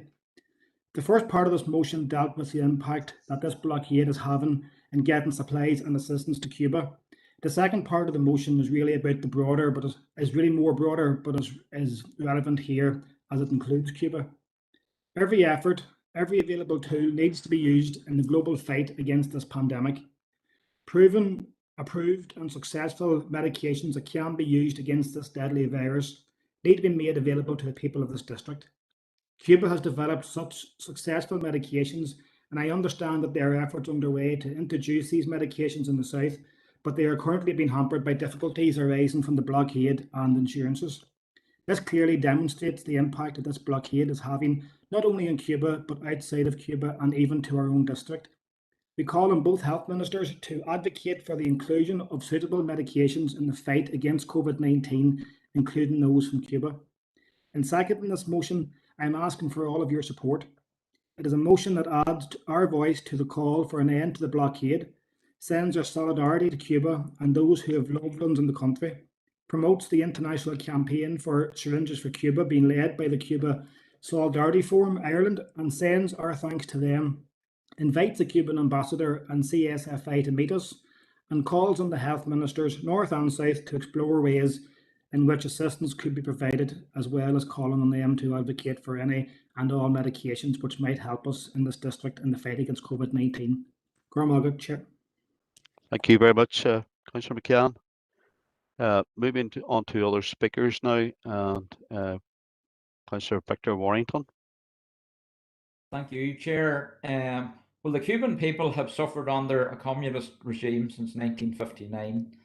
They are denied the basic democratic freedoms we take for granted here in the United Kingdom and in the West.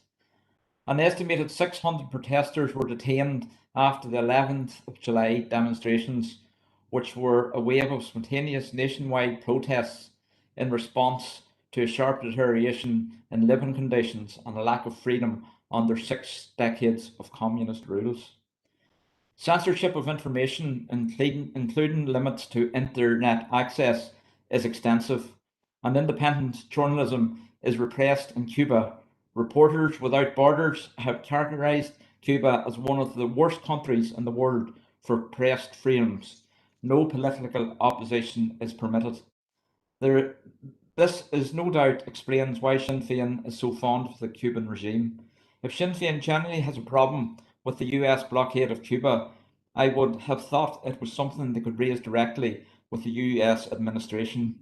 Sinn Féin raised $12 million between 1995 and 2014 alone, and of great political influence on Capitol Hill. One has to ask, why do they not contact some of their friends in Congress and lobby for support for Cuba?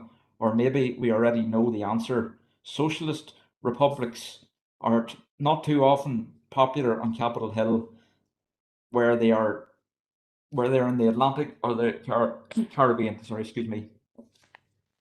If this council wants to write to anyone regarding the situation in Cuba, there is a consulate in Belfast and an embassy in London to be contacted before worrying the ambassador in Dublin.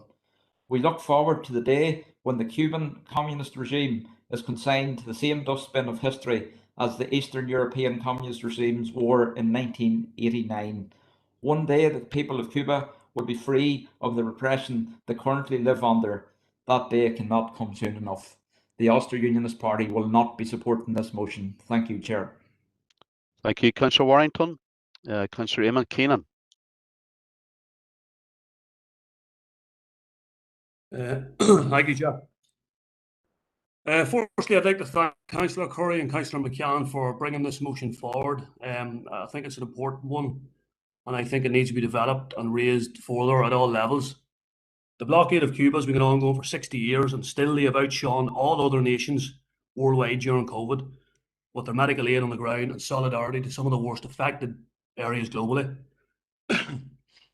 For a country to be able to do this whilst under the imperialist United States blockade shows what can be done within a people's democracy, a democracy where power derives from the bottom up, unlike the capitalist democracy of the North. This motion only addresses the medical achievements of Cuba.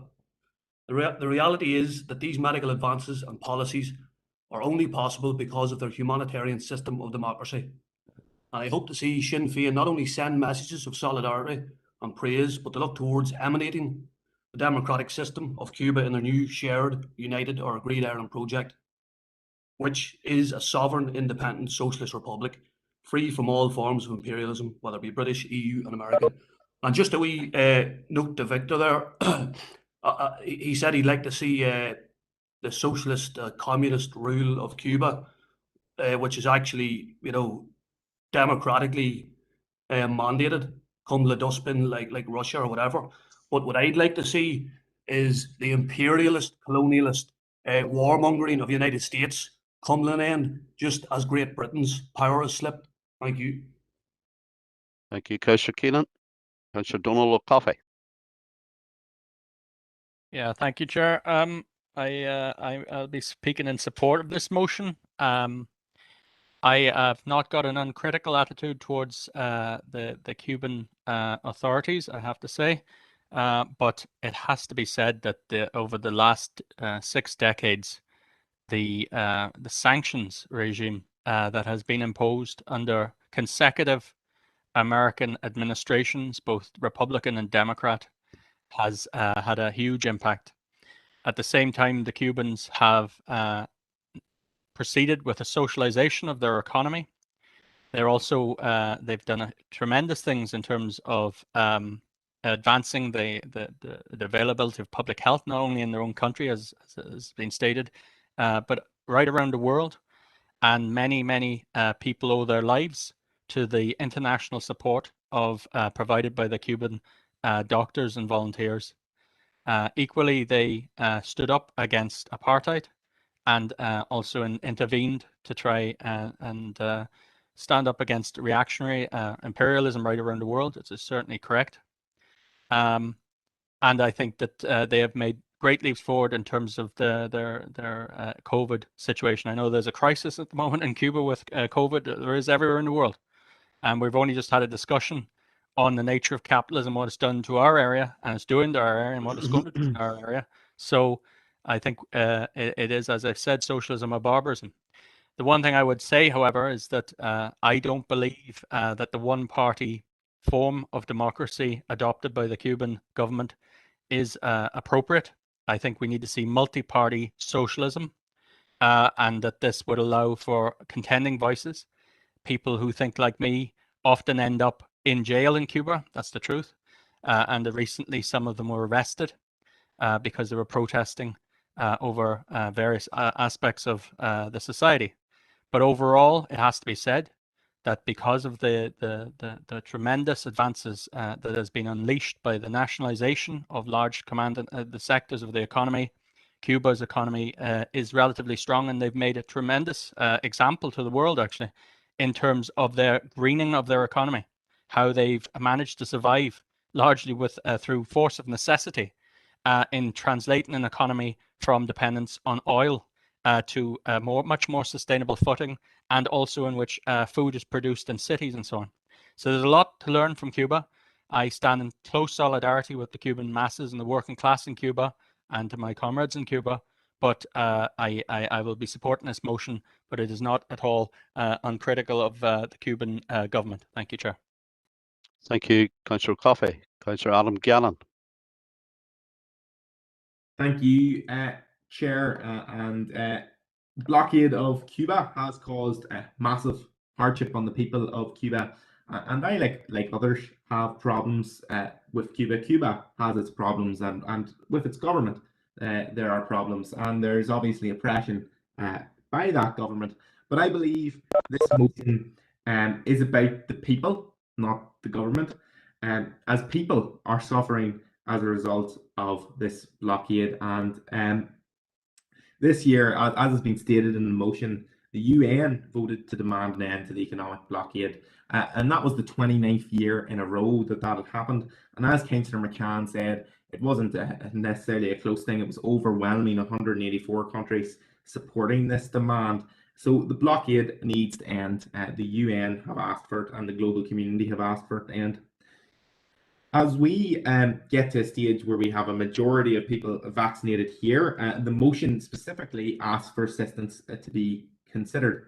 And we do need to help others across the world, not just in Cuba, but across the world and in Cuba, as in this example, as this is a global pandemic. And as we've seen, new variants can appear anywhere and always have the potential to develop and impact everywhere. So we have a responsibility to assist others where possible. And as the health ministers have been requested to consider what is possible.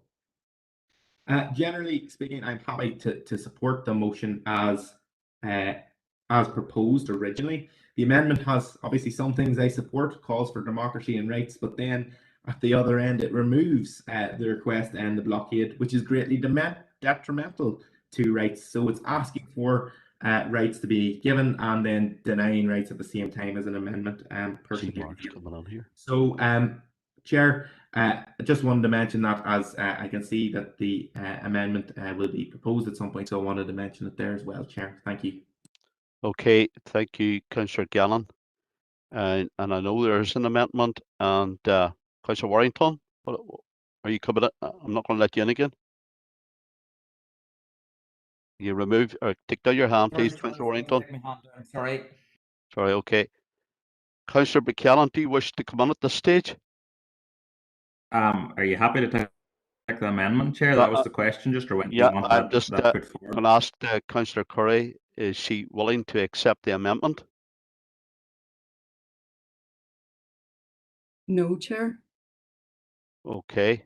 Well, Councillor Buchanan was about to propose the motion or the amendment, and I think I will allow him to propose it, and then you can have your say. Councillor Buchanan. Chair, just on a point of clarification, does one not have to be voted on before the other's tabled? And we have formally moved the motion now, Chair. Clarification from the Chief Executive. Good. Chair, I think you've indicated your intent to accept accept consideration of the amendment. So that you've proposed and seconded and have received comment. The DUP are yet to comment on the proposal as presented. And what would happen now, Councillor, is that the Chair will proceed to a vote on the amendment if it is seconded, and we will then take a vote on the amendment and then proceed to consideration of whatever the substantive motion is.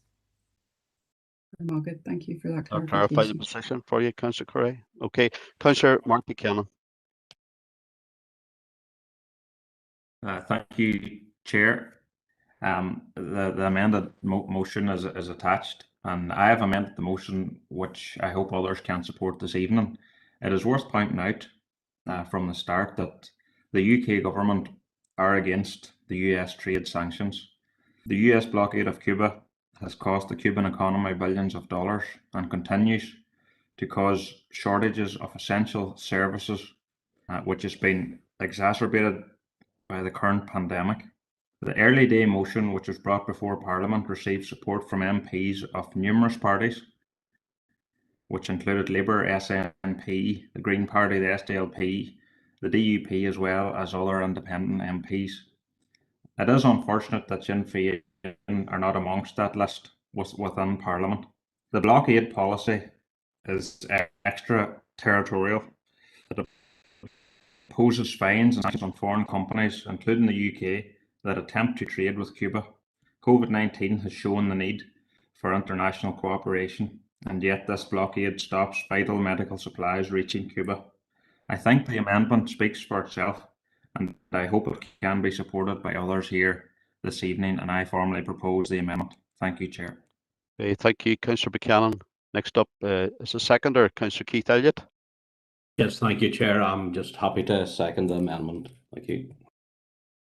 Thank you, Councillor Elliott. My understanding is now that the amendment will now be voted upon. And I think we will go to... Chair, can I call for a recorded vote, please? A recorded vote. Okay, this is on the amendment. Okay, all ready to go. Councillor Diana Armstrong. For. Councillor Alex Baird. For. Councillor Matthew Bale. For. Councillor Paul Blake. Against. Councillor Mark Buchanan. For. Councillor Glenn Campbell. Against. Councillor Sean Clark. Against. Councillor John Coyle.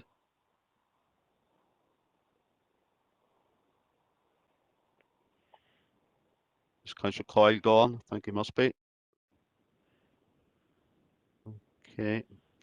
Councillor Siobhan Curry. An aye against. Councillor Josephine Dehan. Against. Councillor Anne-Marie Donnelly, not present. Councillor Sean Donnelly. Against. Councillor Stephen Donnelly. Against.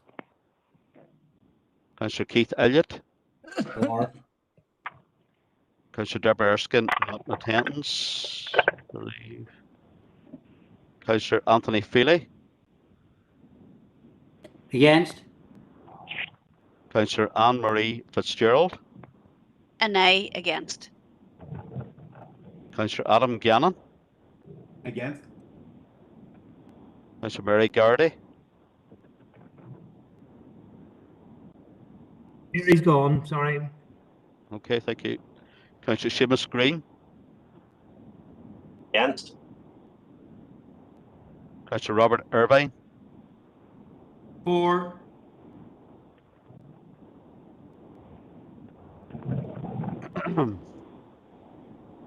Councillor Ayman Keenan. Against. Councillor Catherine Kelly. Against, Chair.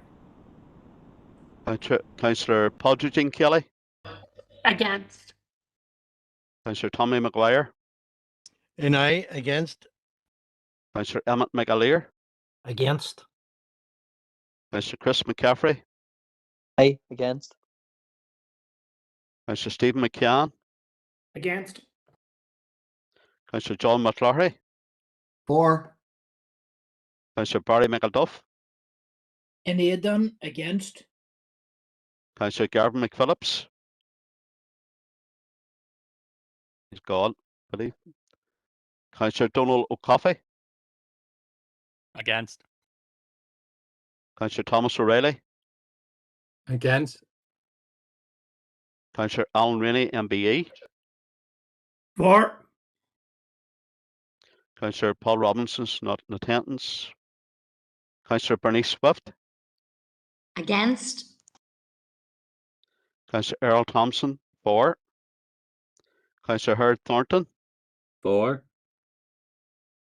Councillor Victor Warrington. For. And Councillor Bert Wilson has left. So just tally that up now.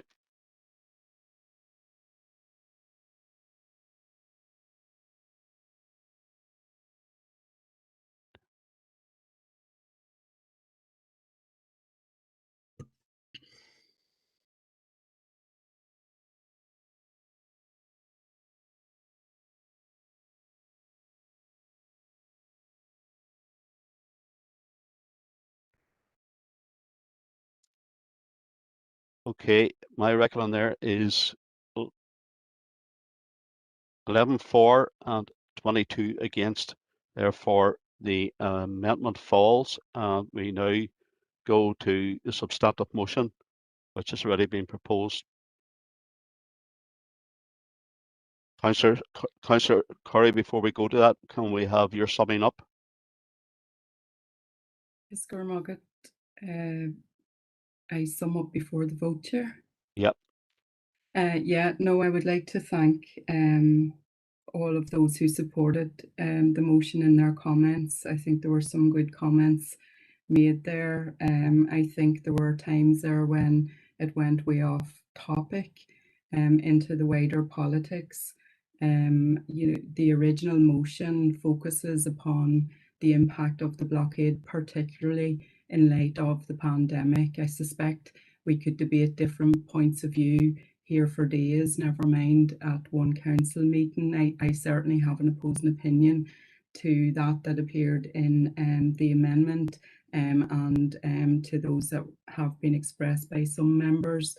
But that's why the motion focuses on the current emergency situation and not the wider politics. I think that Cuba has shown incredible resilience in the face of 6 decades of economic warfare by the US. But there is a strong lobby, and we are all aware of that, coming from those in the US who are seeking to exploit current difficulties and provoke unrest. And I think that that's really shameful. The solution to the challenges Cuba faces, and I think we would all recognise that there are many challenges there, but they must be resolved by the people of Cuba. And I support the efforts of the Cuban people and their government that they're making to fight the pandemic in the face of ongoing sanctions and provocations, I think, from the US. There were street protests mentioned there on the 11th of July. Those did take place against the scarcity of food and medicines and power supplies. And the vast majority of the protesters do have genuine concerns regarding these shortages. You know, and I know that the Cuban president did travel to San Antonio de los Baños and spoke to the people there about their grievances. But as I said, there are groups there trying to exploit and provoke what's a difficult situation. And I think that it is immoral and dangerous to seek to exploit current struggles of the Cuban people to serve the political objectives of a few hardliners in Miami, you know, with an eye on midterm elections. So Cuba's struggling, we're all struggling to cope with this pandemic, but they're doing it in the midst of the most severe economic crisis they've experienced for over 30 years. And that those sanctions, as I pointed out, just have been strengthened during the pandemic. And I think that was what I tried to keep the focus on in this motion. 20 seconds, Councillor. Yeah, I appreciate the support of those who have supported it. And I'm just disappointed at the others, but I hope that now this motion passes, Chair Gurmoggett. Okay, thank you, Councillor Curry. If you're summing up, what I have to do now is put it to the floor, and this is a substantive motion now, as proposed by Councillor Curry and seconded by Councillor McCann, and supported by the Sinn Féin group.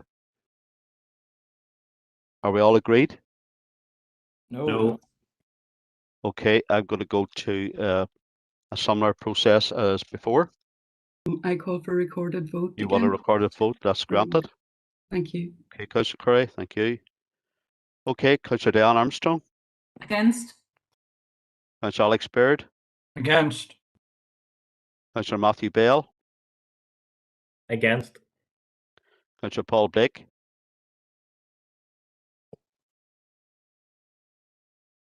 Councillor Paul Blake. No reply. Councillor Mark Buchanan. Against. Councillor Glenn Campbell. For. Councillor Sean Clark. For. Councillor John Coyle. Not present, I do believe. Councillor Siobhan Curry. Ivaber, for. Councillor Josephine Dehan. For. Councillor Anne-Marie Donnelly, not present. Councillor Sean Donnelly. For. Councillor Stephen Donnelly. For. Councillor Keith Elliott. Against. Councillor Deborah Erskine, not in attendance. Councillor Anthony Feely. For. Councillor Anne-Marie Fitzgerald. Avaver for. Councillor Adam Gannon. For. Councillor Mary Gardy, not in attendance. Councillor Seamus Green. For. Councillor Robert Irvine. Against. Councillor Ayman Keenan. For. Councillor Catherine Kelly. For. Councillor Padre Jean Kelly. For, Chair. Councillor Tommy Maguire. Lahey for. Councillor Emmett McAleer. For. Councillor Chris McCaffrey. For. Councillor Stephen McCann. For. Councillor John McCloughery. Against. Councillor Barry McElduff. Evolver. For. Councillor Gavin McPhillips. Don't think he's here. Councillor Donald O'Coffey. For. Councillor Thomas O'Reilly. For.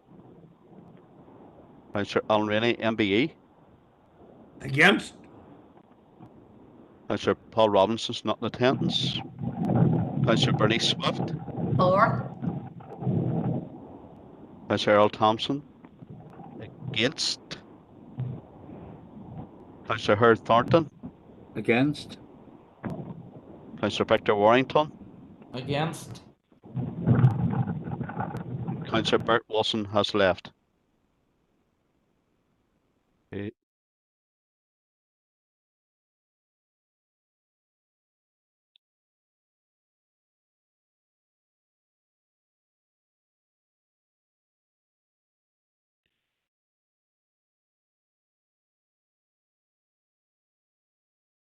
"21 for and 11 against. Therefore, the motion is passed. Thank you. Okay, moving on to our new motion for this evening, and it's 7.4, and this is the social care system. Again, a similar process. You don't need to read out the motion. I'll now go to Councillor Catherine Kelly to make her comments. You have 5 minutes, Councillor Catherine Kelly, and this will be seconded by Councillor Padraig Kelly, and supported by Councillors Campbell, Curry, Anne-Marie Donnelly, Feely, Anne-Marie Fitzgerald, Green, McGuire, McCann, and McElduff. So over to you, Councillor Catherine Kelly. You have 5 minutes. Thank you, Mr. Chairman, for accepting the motion first. So I would say that across this council, there's hardly a councillor who doesn't understand the value of care workers to all our families and within our communities. I myself and my family are forever indebted to carers who helped to take care of my parents in their final days as if they were their own. The depth of compassion, the tender care, often in the most difficult circumstances, is what our carers across our communities are noted for.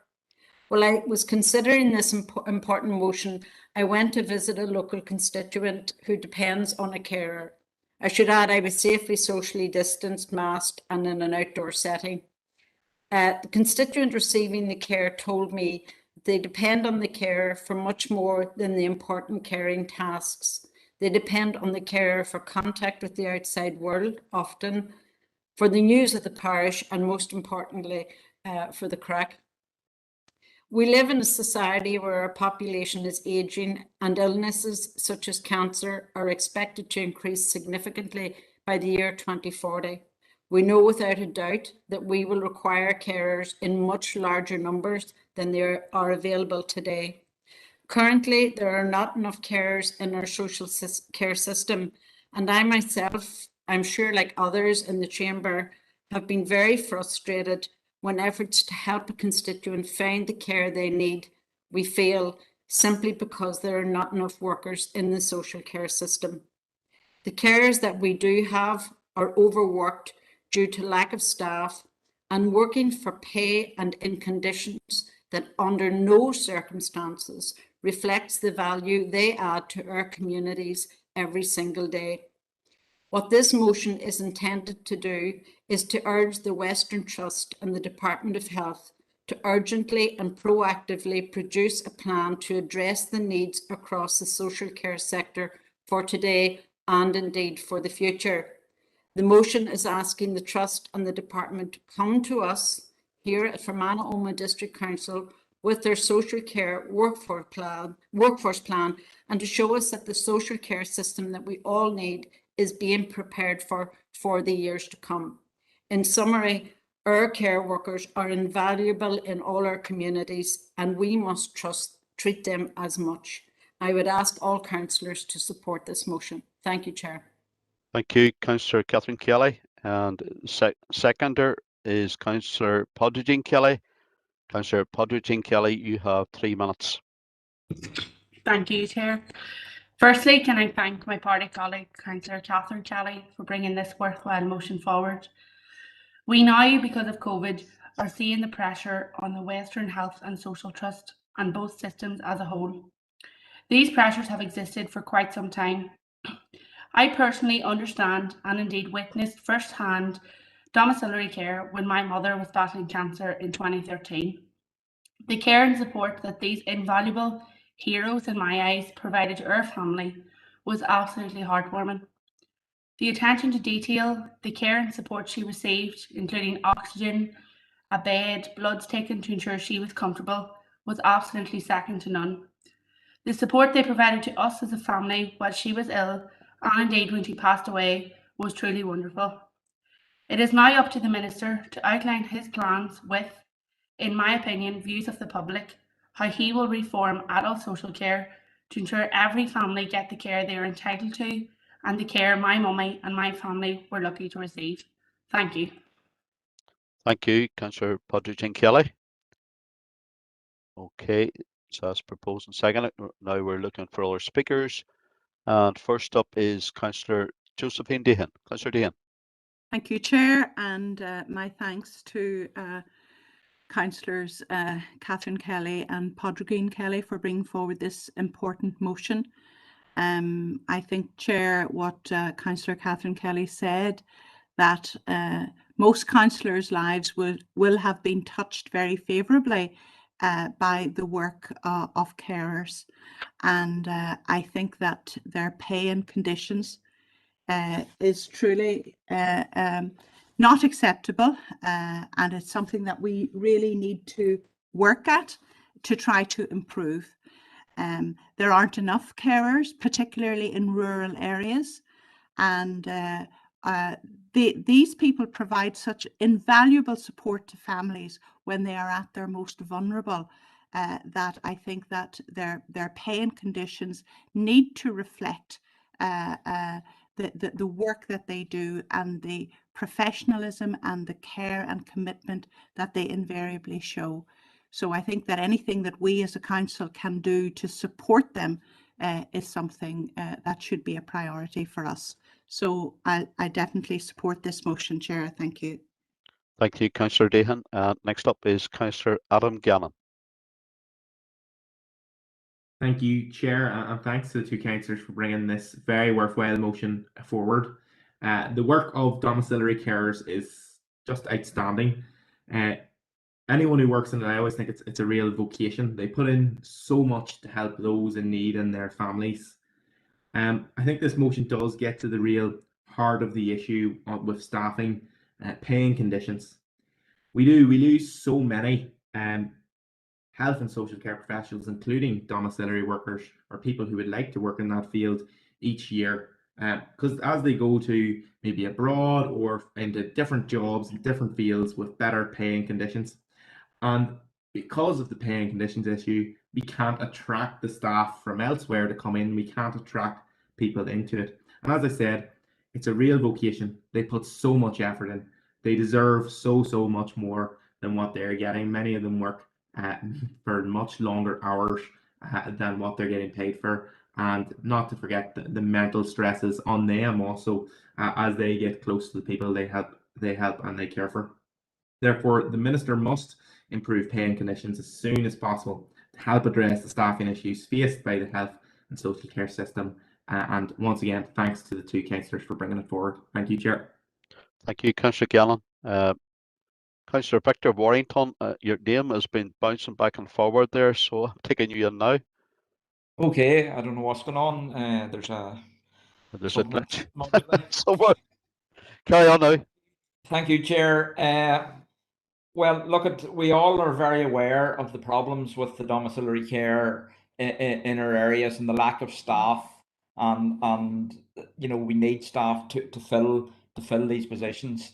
I welcome this motion being brought forward by the two councillors, although I do find it a wee bit hypocritical that the party that these councillors are involved with At the end of the day, it was Michelle O'Neill, who was the Health Minister, who abandoned her post in 2017.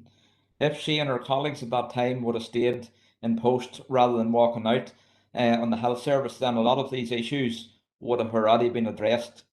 Sinn Féin at that time, let's be honest, abandoned the health service and left as the whole executive did, and left us in 3 years of just out there. And that wasn't needed. Certainly there's chronic underinvestment, and hopefully the Sinn Féin Finance Minister Conor Murphy will give the health service the recurrent funding that it needs to get people back into the domiciliary care sector. Like, it's something that we as a council are lobbied on regularly, and for all those that are on the health committee within the council knows that we are discuss domiciliary care regularly and the problems that are there. So that's all I have to say, apart from that the Ulster Unionist Party will be supporting this motion. Thank you. Thank you, Councillor Warrington. Next up is Councillor Donnelly Coffey. Thank you, Chair. I have to say that while I think the essence of the meaning of this is all entirely right and just, I think it's a very weak motion. It really doesn't say that much, and it is completely inadequate to address the crisis that's occurring, not just obviously here, but most across the Western world. We're having a crisis in social care. I find myself amused and bemused that we have parsed the parcel from certain councillors in different parties whose colleagues who they have on their speed dial and their mobile phones are sitting together in a Stormont executive, imposing the policies that they then condemn down here in Fermanagh and Omagh when they're actually implemented to the great destruction of our community and those most vulnerable. It has to be said that I disagree with Councillor Gannon, who said that this gets to the heart of the matter. It does not get to the heart of the matter. The heart of the matter, the problem is that we have a massively privatized social care service where workers are hideously exploited, where they're forced to work terrible shifts and not paid often even to do the traveling between them. Those in receipt of the care get very little attention and support that they need. And it seems to me that the overarching regulatory bodies are incapable of performing their tasks, as we've seen very regularly in terms of the COVID lockdown and the impact that we've seen in the care sector on that. And what goes to the heart of this is the need to bring this under democratic public control. We need to see an end to for-profit social care. And the idea that the Tories are going to solve this with a 12 million, 1.5% increase in national insurance announced today, which will obviously impact more lower income workers, is another, a disgraceful sleight of hand. Again, what we do need to see, and I think that this doesn't say it, is that we need to see a bringing in-house of these services. And just finally, in terms of what Councillor Gannon said, that the Minister needs to ensure social care workers are paid and remunerated adequately. Most social care workers are not paid by the department or the Western Trust or anyone. They're paid by a financial intermediary, or they're paid by agencies in many cases, or by private sector employers who are themselves making profits out of the provision of vital and essential services. So I will support this, but frankly, it goes nowhere near enough to see to address the problems that we have. Thank you, Chair. Thank you, Councillor Coffey. Councillor Warrington and Coffey and Councillor Podgeen Kelly, take your hands down. Councillor Podgeen Kelly, can you remove your hand?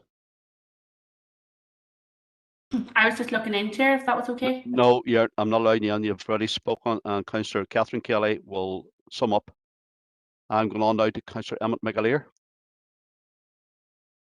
Thank you, Chair. Yeah, I have to agree with the sentiments of Councillor Coffey there. I think I've read and reread this motion, and I'm still kind of scratching my head as to what it actually says. It seems to be kind of a rambling trail of thought without addressing the issue at the crux of the entire matter.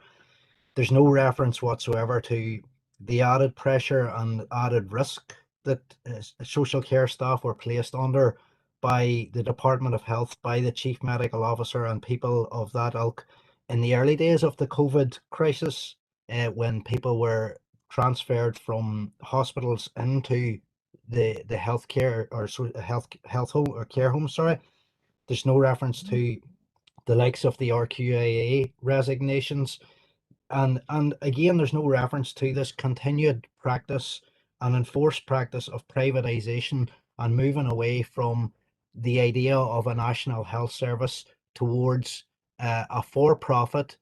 Again, we're repeating the same issues every week, week in, week out.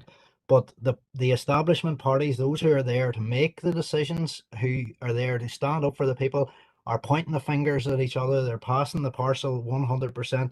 And again, we're talking about people's lives. We're talking about, you know, they've been called more than once heroes, the people who work in this industry and work in the healthcare industry. There was a proposal not that long ago that Councillor Coffey brought forward, and I seconded, to give a 15% pay raise and back a 15% pay raise, as requested by the workers, as requested by the trades unions, and that wasn't supported by the councillors in this chamber. So it's all well and good bringing forward these piecemeal offerings to council, but people will judge you on your actions and not your words. And I think that's what people need to remember here. As Councillor Coffey says, there are plenty of people who have contacts in Stormont. They have party colleagues and party members up the road. They can take serious action, but they're not doing that. They're refusing to do so.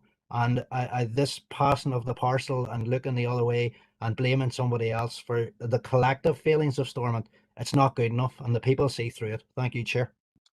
Thank you, Councillor McAleer. Next up is Councillor Barry McAduff.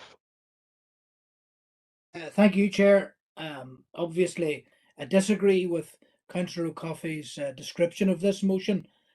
Weak, inadequate, well, it's certainly better than any motion forwarded by Councillor Coffey on this subject, I have to say, you know, with respect. And I thought Councillor Kelly, Catherine and Councillor Kelly Podrigan spoke very movingly about their family experiences. And a lot of people will empathise with that. Very courageous, very well stated. What I would say is, recently I dropped by a recruitment event by a care provider, you know, a company, Northwest Carers, and they've had several of these events in their district in recent times, and they're struggling to recruit carers. Now, I spoke to them face to face, socially distanced, of course, but I stated that the elephant in the room is the poor terms and conditions for carers.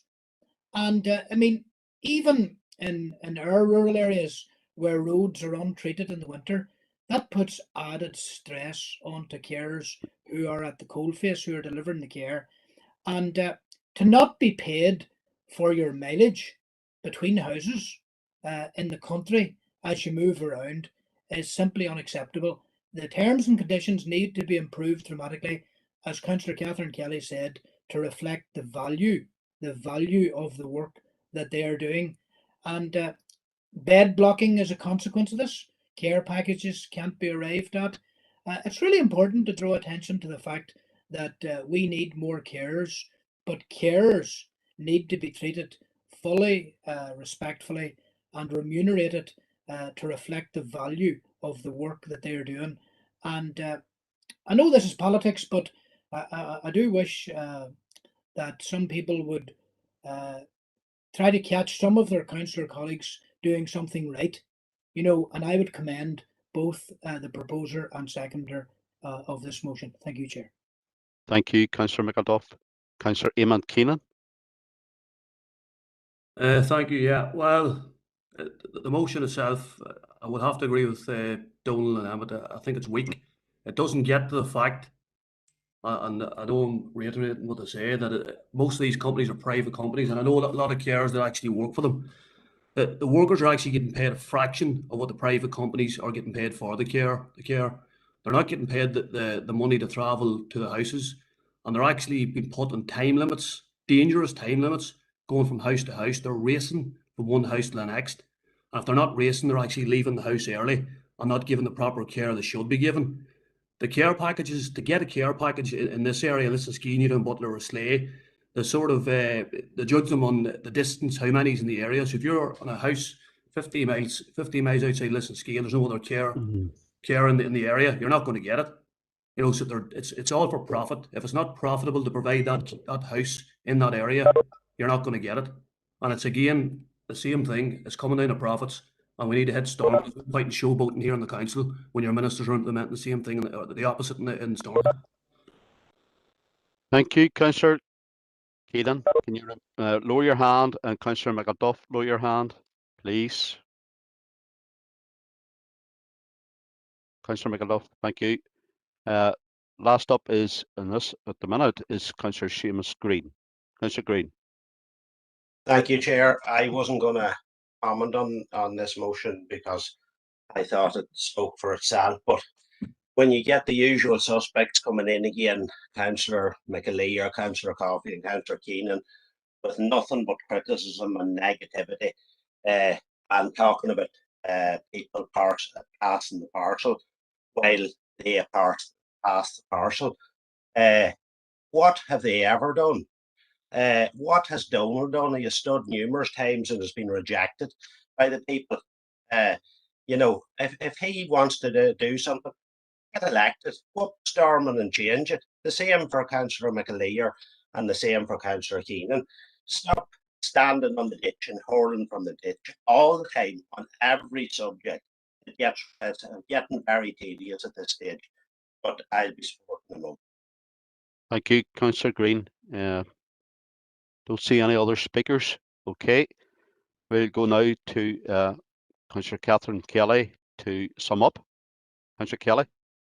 Yeah, thank you, Mr. Chairman. That was a lot more contentious than I thought it was going to be. So just to Councillor Coffey, I don't necessarily disagree with your comments, Councillor Coffey, on the trouble that privatisation brings to the whole health and social care sector. But I would have thought that if you and Councillor McAleer, Coffey or Keenan felt that strongly about it, you might have busied yourselves with an amendment, which I certainly would have had the courtesy to consider. And I'll not get into the political squabbling. This was, you know, I thought this was beyond political squabbling. You know, I've another councillor in another party engaged in squabbling, maybe to cover up the failure of the current health department to deal with the issue. But look, we'll leave that there. Councillor McAduff's comments are correct. Travel costs and travel conditions in the winter in rural areas are a real concern for carers that I've spoken to in the area. But anyway, thanks for the support that we did get, and the hurlers in the ditch will always be the hurlers in the ditch, and that's it. Thank you, Chair. Thank you, Councillor Catherine Kelly. Okay, I go now to, I don't see any other, well, Councillor Green, your hand is up again, or are you not taking it down? You know your hand, thank you. Councillor Bernice Swift. Yeah, just very quickly, Ciara, I don't like those comments about hurlers in the ditch. We are all elected democratically and we do represent the people that voted for us. So you had asked for respect at the start of the meeting and I had hoped to enjoy that. And I think those remarks are rather unfortunate to end the motion with. Okay, thank you, Councillor Swift, and thanks to all for your comments. I now will put the motion as proposed by Councillor Catherine Kelly, seconded by Councillor Jean Kelly, to the floor. Are we all agreed with the motion? I'm not seeing any dissent on this, so therefore the motion is carried and passed. So thank you very much. I'm conscious of the time here, folks, and it is now 9:48. We're going on to now item 8, and it's any urgent and relevant business. And the only person who has raised an issue on myself is Councillor Howard Thornton. Councillor Thornton. Thank you, Chair, and I'll try and be as brief as possible. Since our last meeting, we've seen the General Post Office in Enniskillen close. This happened suddenly and without any degree of warning to the general public. Through bid, Councillor Maguire was advised by our business community of an imminent closure in late July. This he shared with other councillors, and as a result, the council sought a very urgent meeting with the post office to clarify the position. An initial face-to-face meeting didn't take place because of COVID isolation restrictions, but we were relieved to hear informally from the post office that the closure was not scheduled for the end of July, but the end of August. The face-to-face meeting did eventually take place in the council chamber in Enniskillen on Monday the 23rd of August, where representatives from the business community and MLA, available Enniskillen councillors and council officers met with the senior manager of the post office. I personally chaired the meeting, where at the outset we were unexpectedly informed that the General Post Office was to close at 5:30 p.m. the following day. That was a week earlier than we had previously been advised. Notification to the public was solely by means of signs on windows of the current premises, and these were erected just over 24 hours prior to the closure. Dissatisfaction was expressed to the post office by all present. At the meeting, no assurances were provided about our reopening. The responses were ifs, buts, and however's, but we were assured that the council and business community would be kept up to date with developments. As a council, we have heard nothing since this meeting. However, today we have been informed that BID had a response stating that work was in progress, but in no way finalised. There's a great deal of anger by local people and businesses as to the way this has all happened. And in the meantime, restricted post office services are trying to be provided at 2 sub-offices in the outskirts of Enniskillen. There's not the parking or the internal capability to deal with a sudden closure of the main post office. Older residents and those without transport are the most inconvenienced. Now, there's speculation in the media and rumours about reopenings and so on, but nobody knows exactly what is happening. There's a huge frustration with the collapse of the busy post office. I'm sure all political party offices and public representatives in Enniskillen are being contacted daily with complaints. The whole process, or lack of process, has been an absolute disgrace. I propose that we write urgently as a council the highest level of management within Post Office Counters Limited to express our total dissatisfaction with their process and the lack of urgency in resolving this important issue. I also request that they provide immediate notification to the council when the situation is eventually resolved, so that at least we can inform locals and businesses accordingly to reduce the current frustration felt locally. Thank you, Chair. That's my proposals. Okay, thank you very much, Councillor Thornton. Next up is, I'm going to allow, because of the importance of this subject, I'm going to allow the next 3 speakers in. And please bear in mind, it is now 8 minutes to 10. Councillor Tommy Maguire, if we can have a seconder for Councillor Thornton's proposal. Yeah, good morning, Carly, and very happy to do so. As you'd be aware, I had this to raise as a AOB at the last monthly meeting on the 29th of July, but we ran out of time. But Howard has indicated exactly what has happened in the interim. Again, just to voice my own dissatisfaction at the response from the post office. Again, similar to the motion we passed already about the closure of the AIB in Omagh. It is the total lack of a social conscience in these money-making organisations. They're no concern for the community, for the provision of the service for the people, and again, it's a further diminution of the services to the people in the West. And we, again, like all other topics, we could go on all night on them all. But happy to second Howard's proposal, and again, happy to voice my dissatisfaction with the post office services so far. Thank you, Councillor Maguire, for being succinct in that your remarks. Councillor Robert Irvine. Yeah, I would echo the comments of my colleague, Councillor Thornton, and also of Councillor Maguire. I was unfortunately not able to make that meeting. But what I see is a pattern basically over the last number of years within Post Office itself.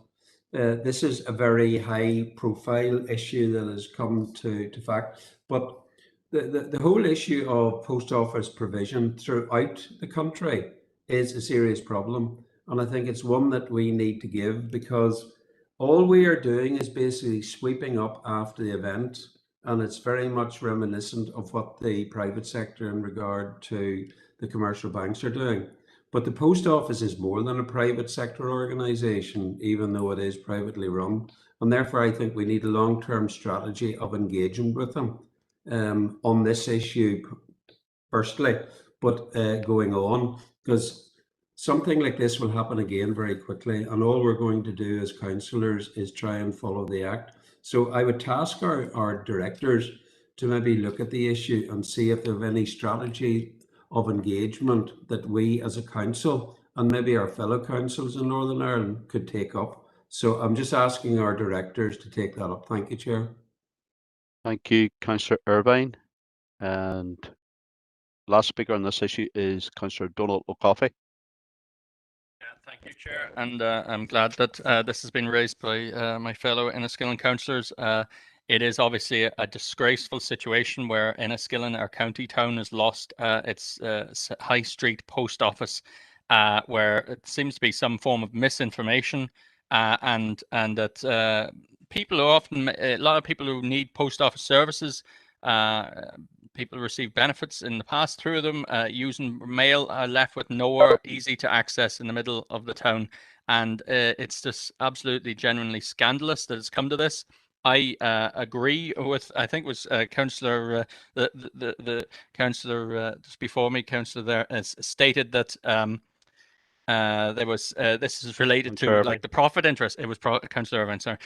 It was related to the profit motive here, and it is undoubted that since the privatisation of Royal Mail and the breakup with Post Office, that we've seen a deterioration of basic provision, and that you know, instead of being a public service and all the potential that could exist from a public post office service, we are seeing actually a move towards more and more just you know, reliance on private sector operators to host post offices and so on. So I'm very happy to support a writing. I've written to the post office. I'm surprised that they're responding to businesses representatives, but not to councillors, insofar as we have concerns. I'm not getting anything other than holding statements from them at present. I don't know if the other councillors have succeeded in getting anything more, but effectively, I think as a council, we have to go back to the idea, why don't we have a general post office in our county town? That's what we need. And I'm sure the centre of Omagh, it would be the same demand. We shouldn't have to have shops operating with post offices on the cheap out of them. That's where I think we need to go. Thank you, Chair. Thank you, Councillor Coffey. Okay, without further ado, you've heard it proposed.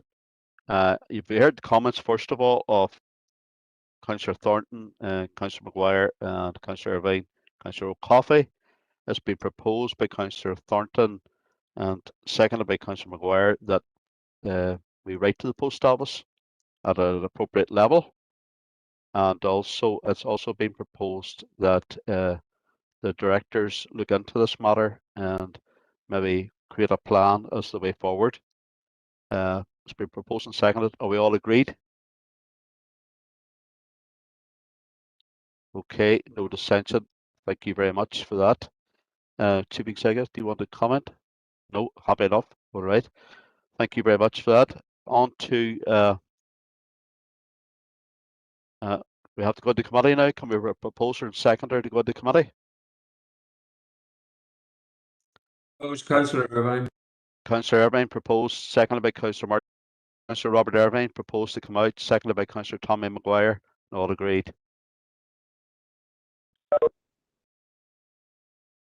Okay, we're now back on. And I ask the Chief Executive to provide a resume of what happened whilst in committee.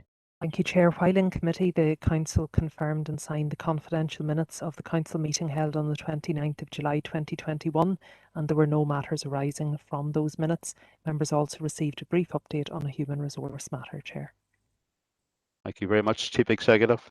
Proposed to note, Chair. Proposed to note by Councillor Josephine Dehan, seconded by Councillor Mark Buchanan, and all agreed. Okay, thank you very much for all your contributions this evening. And now it is just now 10:01 p.m. So thank you very much for the constructive evening that we've just had, and all the best. Thank you. Thank you, Chair. Thanks, Chair. Aye, thanks, Chair. Thank you. Thank you. Chair.